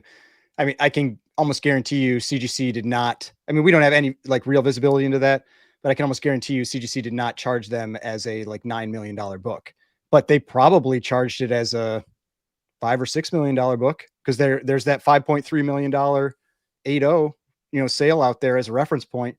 So it would not surprise me if, now granted, you never know on like the super high end stuff like this, because like we say, like CGC wants to have this book in their slab, because it gets all this press. So maybe they work out a backroom deal, and get it for a better price. But if they paid what everybody else is paying, they probably paid roughly 3% of the value of that book. And so at $5 million, what is that? 200,000. $150,000, 4%. Like, Yeah. so, yeah. Well, see, like, because I doubt they're going to pay the 4%. They're going to get like, whether it's Sure. the dealer price or the, whatever. Like, if you're not going to spend $150, you're like, no, I'm not going to buy the $150 like premium account to save. Do you think? like Do you 50 think? grand. They might the be guys cheap enough. who found? Oh my Do you God. think the guys who found this book? Wait. Do you think the guys that found this book one day just woke up to an email where it's like, "Oh, CGC upcharged me for my submission"? Oh God, like that. Like all my jokes about like comic collectors being like just like the cheapest people. Like I could see someone using the free submission to send this in because they didn't want to pay the $150 for the premium account or whatever, and then they pay an extra Yeah. 50 grand to get created. Oh god, I would laugh for a long time if I found out that is how that played out. But This this right here that Zatari said, this is just for fun conversation. This is actually hilarious to me. He says, I really wonder if there was a deal worked out with CGC to where they paid post-auction rather than pre-auction. Let's just say the people that found the book don't have the money to grade this book. And it's a great deal for CGC because CGC doesn't have to guess what value to charge. If CGC could say, we'll grade it for free, we'll send it to auction for free, we'll market it for free, but we'll charge you 3% of what it ends at. And that way, Yeah. I mean, I would normally think they'll it do it most through likely Heritage. happen that way Like, because Heritage will. I Heritage feel will like they front white it. gloved it. I see. Yeah. Oh, yeah. And we've heard of auction companies very Yeah. openly talk about providing that sort of a service. Not everyone has $250,000 to grade a book that they just found. Yeah. That's Yeah. why a lot of people Well- will do, like, they'll go through. I know, I'm sure Heritage does it, and I think Comic Link does that. Like, they'll just back it out of your sale, your price or whatever that you get paid at the end. Do we know who bought What do you think, this? Rob? Is there any? I have Any no idea. inkling of Somebody the said buyer? something in the chat, but I didn't know what that was. So I don't know know what's who bought interesting? this book. Oh, sorry. Something that maybe we'll talk a little bit more about, like when we talk about card shows versus Comic Con shows. But the people who collect trading cards and sports cards are way more public with their collectibles in general than comic people are. Yeah. So I just kind of feel like the person who bought this, like, yeah, we'll just never really find out. Whereas, like, I could see a world where like a sports card collector would buy it, and like they would go on camera with like Ken Golden or something like that. It's just a very interesting, like, kind of behavioral thing. It'd be all over they put the Instagram. card on a chain, like the chart, or Yeah. like the Yeah. illustrator. They walk out Pikachu on their illustrator. WWE entrance. Yeah, it would be on an Instagram page on an IG reel somewhere if this was the card world within like 30 seconds of the auction ending. Our friend Yeah. Tom says, do you guys think this is a true 9.0? To that, I will say, watch like the last third, the last quarter of last week's episode.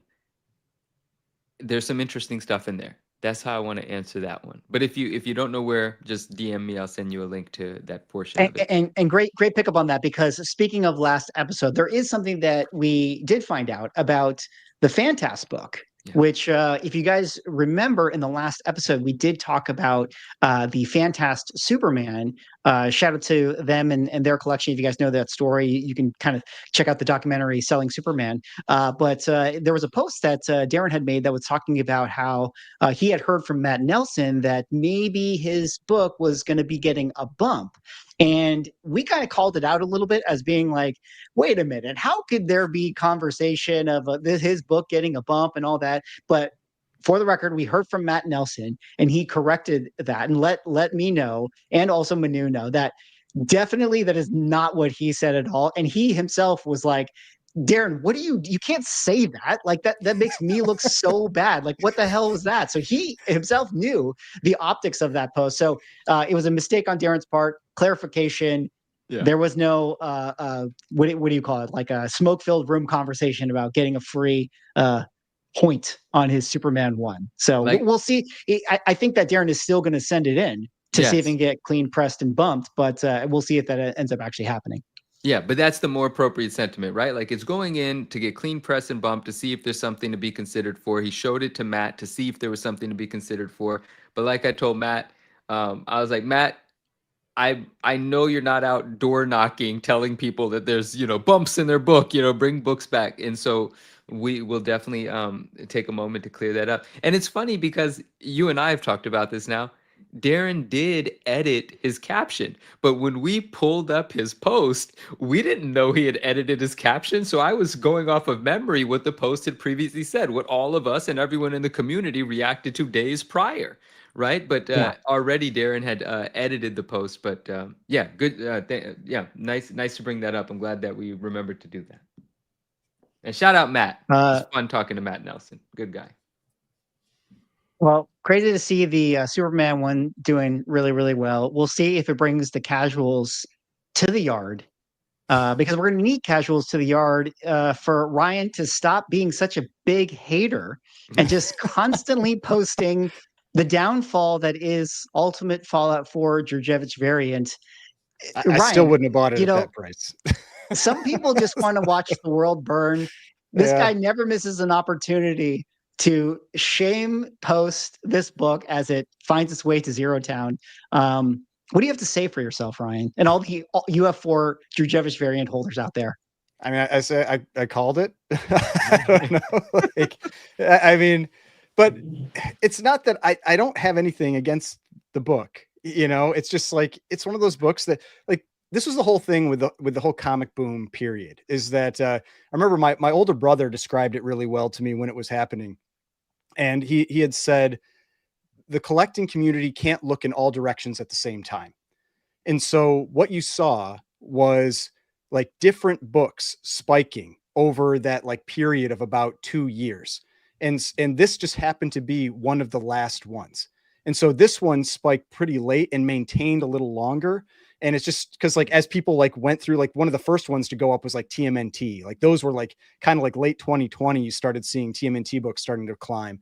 And then it just like it worked through like different collectibles. And this was one of the ones that we had already seen like all these other books just crashing.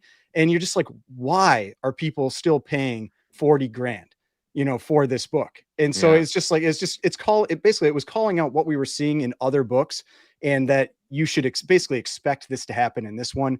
And that's what it's come to. Now, I mean, it's been like, we're like 4 years from that now. So you can look at it in a couple different ways. Like there's like back then I was saying, I thought it would fall down to 5. Now, you know, maybe it's not going to get down to 5. We're a little further on. There's been more inflation, whatever. Maybe it's a little higher. Maybe it's a little closer to where it's going to hit the bottom, but it is still, you know, it does seem to be still kind of like trickling down a little bit, but most of those losses I think are baked in at this point. Again, it might still drop some. I don't feel like it's a book you have to rush out and buy. And I think that was the other thing we've talked about in some chats is that just like once they started selling for a lot, and this happens, the prices, or not the prices, the census just exploded. You know, it's like when you have a book sell for 40 grand, people start looking for that copy and they go like, oh, I better send this in. And then they get graded and then they instantly hit the market. And so you start seeing those books drop back down. And, you know, so that just like what we saw with the West Coast Avengers, the first White Vision, you know, it's like the first few sold for like $1,000 or $2,000. And then they've fallen down to like $150 now because the census was really small. People saw huge amounts of money. They all sent them in and then the census blows up. And so you've got to be aware of that type of stuff, especially with moderns. Now, there are some moderns that their prices have gone crazy and the census hasn't changed much. You know, you've got like that Amazing Spider-Man 667, the Delato variant. You've got the, what is it, X-Men 510, the Campbell sketch variant. You know, it's like those books, like their prices have exploded and the census has barely moved. And so it's like, that's how you know that book is legitimately tough to find versus some other books where when they blow up in price, the census goes with it. Yeah. You know what? I just want to kick this one over to Neo here. Okay, maybe find a card cop. I just, you know, I find this book so interesting. And every time I cover it, I think I even make mention of that I just find it fascinating to talk about. Not so much the numbers themselves and the fact that it was once 40 grand and now it's 7,800 or whatever the case is, but the reaction within the community to it. And this will be something that maybe we talk about in like another stream or conversation or whatever, but there's something about this book that just gets people on teams. You know, people root against this thing hard and cheer for it hard. And everybody has an opinion on this one. And this is a book that even the people who are like kind of in the golden age side of the hobby, like, you know, this is the one modern book that they know about, and the one modern book they always have a hot take about, which is obviously like negative, but it's just funny. It's like there's tons of variants, there's tons of modern stuff, but this is the one that they love to, you know, talk about. And I'm just curious, Rob, is there any like cards that are like that? Do cards have teams? Do people cheer for certain ones and just like love the downfall of others? Is that like the Luka Doncic hype? 100%. Right now, a big one is the 89 Upper Deck Ken Griffey Jr. PSA 10 because it's gotten super hyped in price right now. Like it was, I don't know, like a 2K-ish card for a long time. And then earlier this year, it spiked up to 4K, and now it's been at 4K for a little while. So there's like teams of this is the stupidest thing ever. This should never be a $4,000 card, versus the team of, oh no, we're riding this thing to the moon. And like, this is the most iconic card ever of a certain generation. So yeah, you definitely see that in cards for sure. Well, we'll have to see if this book ever bounces back. Maybe when we get another movie, people will get excited about Miles Morales and head over to a Comic-Con to buy comics once again. But until then, everybody's going to card shows, which let me see if I can kind of bring a little emphasis on this. I did a video the other day, which was this one right here, that where I went to the front row card show in Pasadena, and I had to take that my experience going to the card show was that it was so much better than going to a Comic-Con, and it was interesting because I wanted to make a video and talk about it, and I kind of thought that if I came in hot with this one, it was going to be like people were really going to be upset with me, you know, calling out comic books and how Comic Cons are run. But 99% of the comments in that video, at least to me, felt like overwhelmingly positive to my critiques of the Comic Con show. And I just was curious if you guys had any thoughts on this, of the card show versus the Comic Con show, and what is it going to take for Comic Cons to get better? And I realize that like card shows are not perfect, but they're doing a lot more interesting things than Comic Cons are. So I don't know. I'll throw it out to you guys if you got any thoughts on that. I mean, yeah, we talked about this some in the chat as well, is that like one example of that would be Red Hood. You know, like his booth always looks awesome, you know, and I feel like that draws people in, especially people that are maybe a little more hesitant, you know, or newer into the hobby. Cause like, I don't know, just going up to a booth that's full of like old dingy boxes. Maybe you're just like, I don't know if I want to do that. Like maybe you feel like you're going to end up dealing with the standard comic book guy, you know, like the Simpsons comic book guy, if you go up to that booth, versus one that feels all neat and clean and everything. And I don't know, that I think that there's a lot to be said about the presentation at these shows. Now, I know comics are much bigger than cards. I don't know how you get past that, you know, because like with cards, you can have those really clean, like glass tops and everything. You can have tons of cards in there, and you can't really do that with comics. So I don't know what necessarily the solution is yet, but I feel like the presentation side is definitely something that could be adopted on the comic side. I agree. Rob, I definitely agree with that. why are card shows so much better? Because we embrace the money. Embrace I mean, the you said it money. in That's your, what I'm in your saying. thing. It's all about the money, guys. We We need to embrace money so much better. Yeah, we're not afraid to talk about cash. Oh, he pulls out the Oh, big look at this guy. bills. Look at this guy The flexing over 50 here. was that 50 over there? Yeah, I got a 50 spot. Who even are those? Even that's a rare find. That thing of 50. We're not afraid to be transactional, and that gets a lot of play on social. Like it gets a lot of excitement. It gets people into it. Now, that's a blessing and a curse. You could say that people care more about the cash and the money aspect of it than they do the collectible aspect of it. And that has its own host of problems, to be sure, as we've seen on the card side of the world. So there's definitely some negatives to it. But the pros is that it does bring a certain sizzle to it. And, you know, Swags, you've talked about it before. You know, you bring up anything value-based, or imagine walking up to a comic book dealer and like openly talking about like, oh, well, here's what like the last 5 AF-15 2.5s did across these various different selling platforms. Here's where you have yours priced $20,000 over that. Like, I would like to give you money for this book. Can we, you know, figure out a good price? And they look at you like you have 5 heads. I mean, that's always one of the tough parts with comics, is like, I feel like a lot of times you get those, and I don't know if this happens on the card side, but I feel like in comics, being priced well above market is much more common. And just because things don't move quite as often. And you just like, you feel like if the current kind of comps for it are, say, 20 grand, or let's do something more reasonable, like 1,000, and they've got it listed at 2,500. it makes you feel like the jerk coming in at, even if you offered over current comps, like say you were going to offer 1,200, like you really wanted it. But like I've been on live streams before where I see books like just something like crazy priced high, and somebody makes an offer where you're like, that was a good offer, but they get kind of crapped on, you know, like someone's like, oh, you're way too, you know, they kind of insult the offer when I'm like, that was a good offer.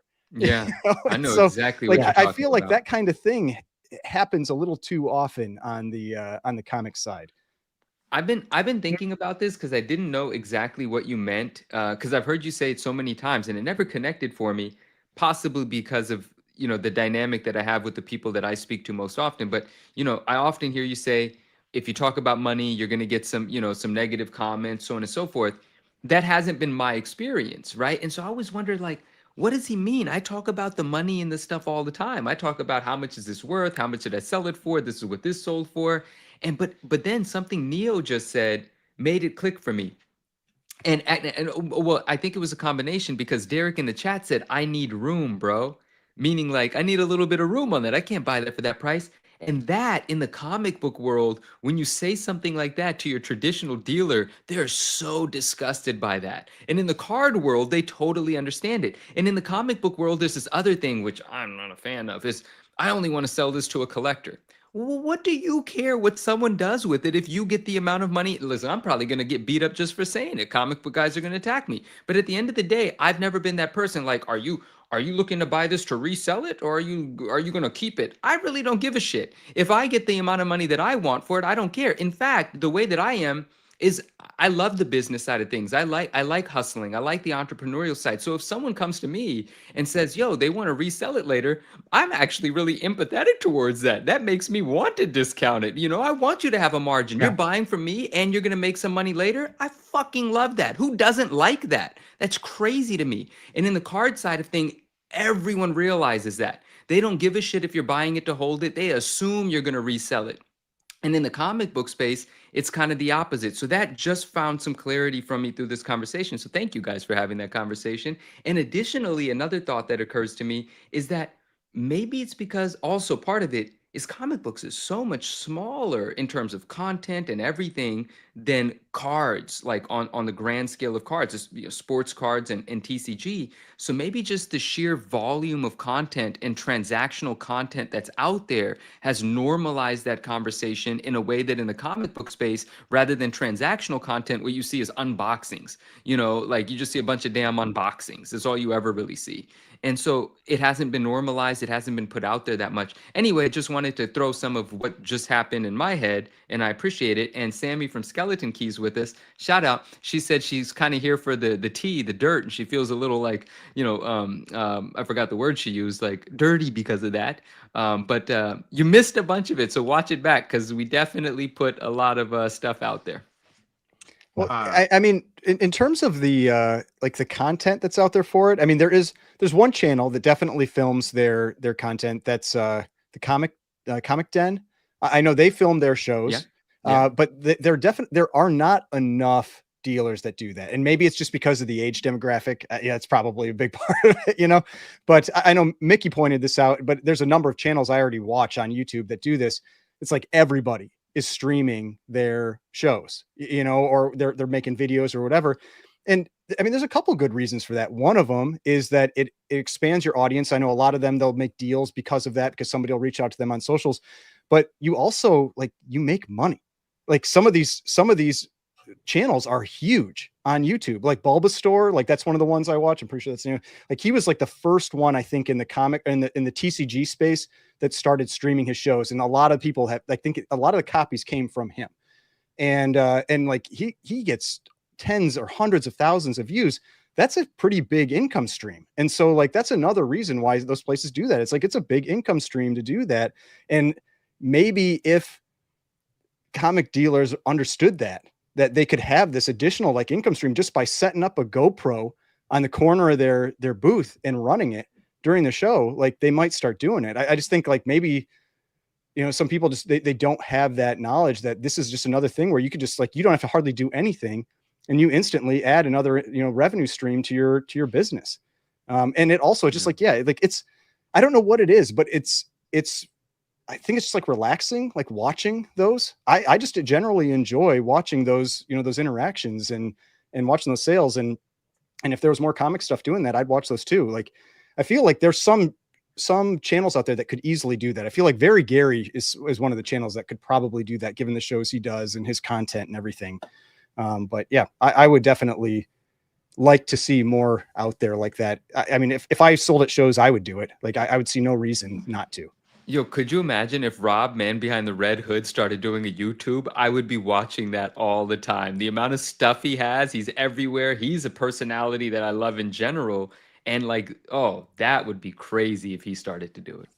Shout out to Rob, great dude, friend of the channel. I've asked him so many times to come on my YouTube, and every time he's like, nah, man, like he doesn't want to get on camera. And I'm like, dude, get on camera. So everyone in the chat, everyone here on the panel, get into Rob's DMs, tell him Swaggelhouse needs him on the channel, and shame him into becoming more public. Oh, so it's gonna a little happen bit of now. caveat there. Yeah, I love it. I love it. One of the things that chat pointed out and that I was going to mention as well, one of the other big differences are, and it's right in the name, trading cards.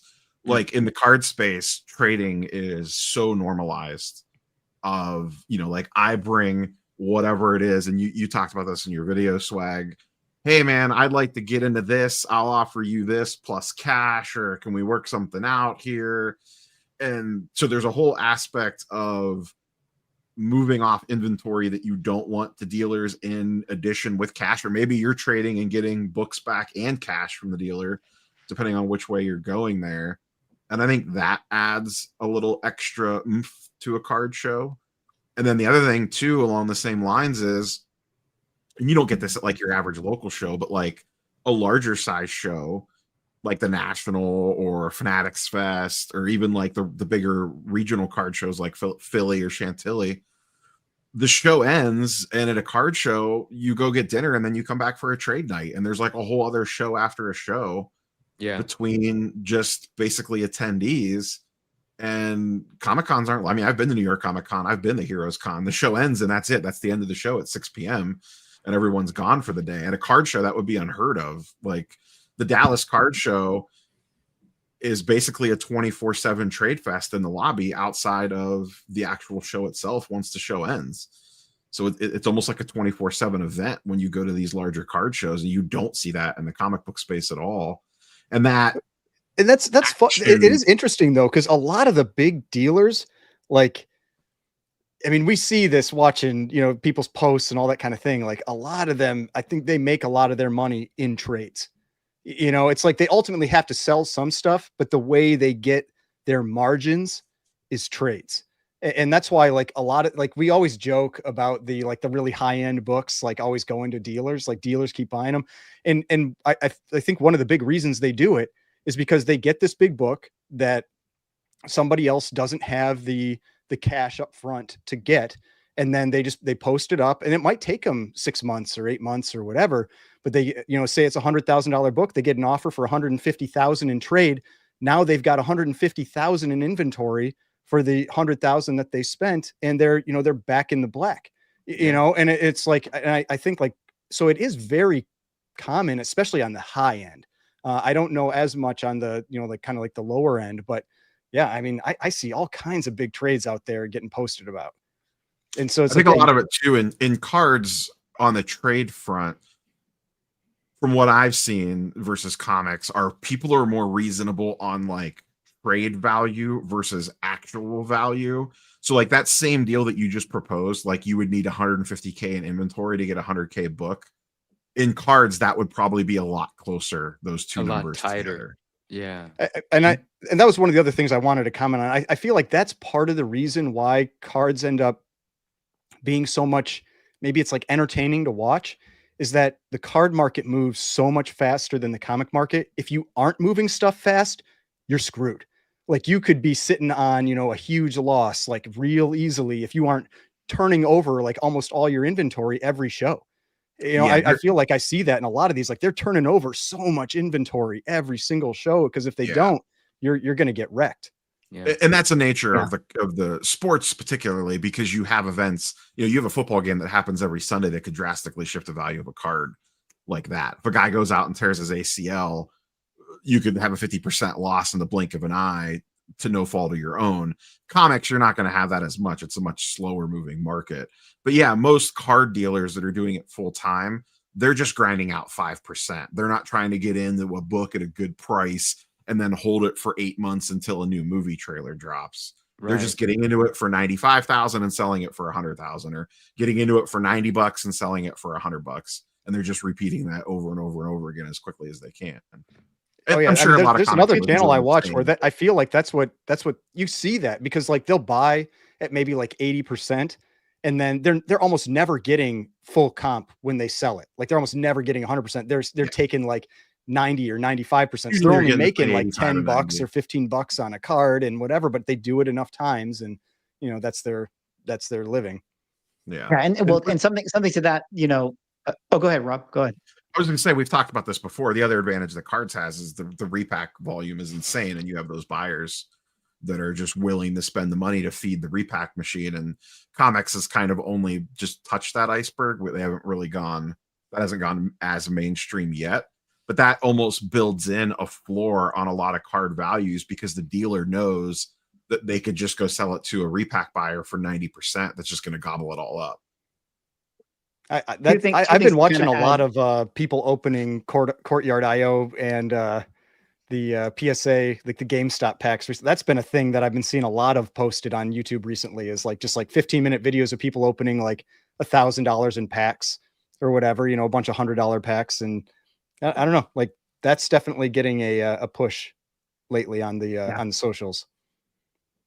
Two things to kind of add to the conversation. One, shout out to Zazari, who says, kind of reiterating what you guys were just talking about. In economics, money needs to flow through parties for it to be healthy. Inventory tends to sit in comics and get stale. This is where dealers need to get better. I totally agree. If there's just not movement, then it just doesn't get exciting. And like you have to be able to kind of churn and burn. And how many times do you go to like the same dealer wall and it's like literally the same books that they've had for like 3 years? It makes me not want to shop with them. Or like if I go to a comic book store and it's got the same books in the same case that it's been sitting there for years, like, well, then I have no point in going back to that comic store. Exactly. Like part of the excitement is like every time I go into the shop, maybe there's going to be new books there, you know, or like go to a dealer, maybe there's going to be new books there. So dealers really, really got to do a lot more of that.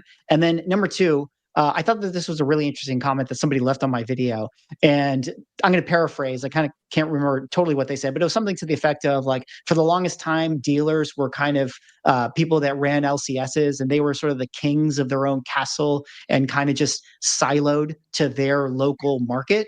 And they just operated in that bubble where they were like, well, I don't care that ASM 300 sells for X dollars on eBay. This is my price, and I've always been able to sell it for this price, you know, to the people that come into my shop. And like they just exist in that ecosystem. Right. And I think that that's permeated through to where we are today, where, you know, a lot of times I think about like the dealers that have those 2021 prices on their walls, and I don't know, like sometimes I feel like these guys like don't even realize that their books are mispriced. Like that's how out of touch I think a lot of the comic dealers are. And it was just sort of my takeaway in going to the card show. I mean, a lot of things that I kind of already knew, but just seeing it in person, and it's just something I want to reiterate, that I'm like, you know, people talk a lot about how comics are dying, and I just feel like, you know, at the end of the day, what's going to kill comics is us. We don't catch up with what's going on, you know. And I think some of the dealers really got to step it up. And I'm done not shaming them. You know, it's like it's been the same stuff. Like fix your banner. Tuck in your shirt, comb your hair, take a shower.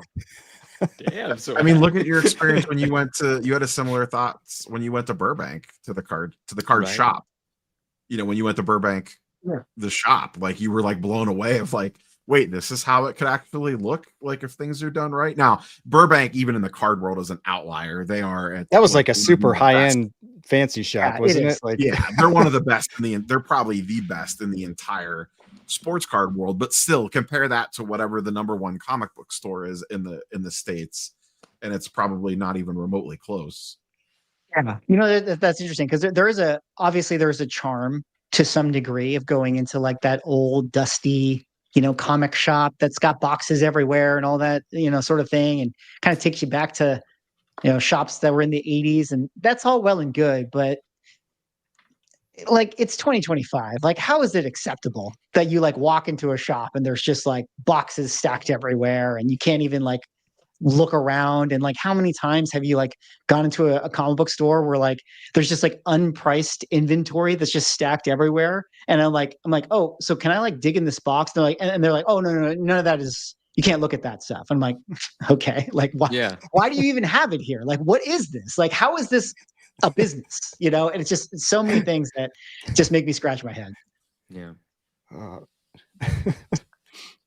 And Well- really speaking of shops, and it's a card shop, but it's a card and comic shop. Justin's with us. He says he's late, but he's here. He says, come see my shop. Yes, everyone in West Monroe, Louisiana, or make a trip to West Monroe, Louisiana. Check out Justin's shop. Check out the videos he's made on his like a phenomenally cool shop. So shout out to you, my man.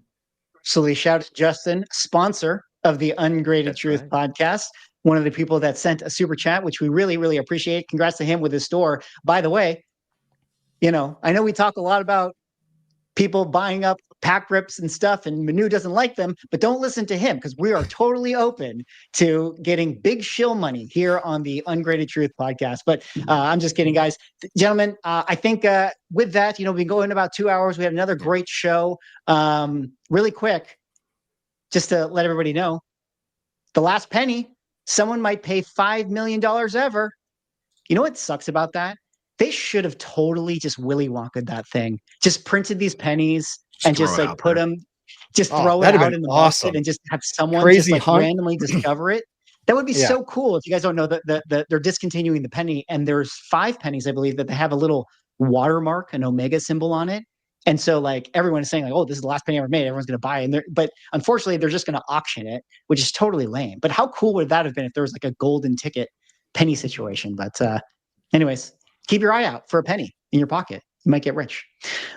Well, All right. gentlemen, another great show. Manu and I have a party to go to. So we're going to call it from there. But thank you, everyone in the chat, for hanging out today. If you haven't already, head on over to the Ungraded Truth YouTube channel. Give that thing a sub. It is the fastest growing YouTube on the platform. This is factual. If you look at the data, you look at the stats, it is truthfully the number one graded show and the number one growing podcast out there. So definitely hop on board. Get on that. Ryan McClay. Gentlemen, thank you so much for hanging out. Have a happy Thanksgiving. Any final words from the panel? Go get some of that shill money at your little dinner you're going to. Everyone be safe. Have a great night. Have a great rest of your weekend. Thank you for hanging out with us. All right. We will catch you guys on the next show. Have a wonderful rest of your Thanksgiving weekend, and we'll see you next time. Detective Comics set a record for 1.8 million. Nobody really cares. Who are annoyed that people are asking them questions, is this book banned? That question didn't exist a year ago. Somebody submitting like 25 vintage books and getting 15 9.9s. We always think, how could it ever get crazier? And then it always does.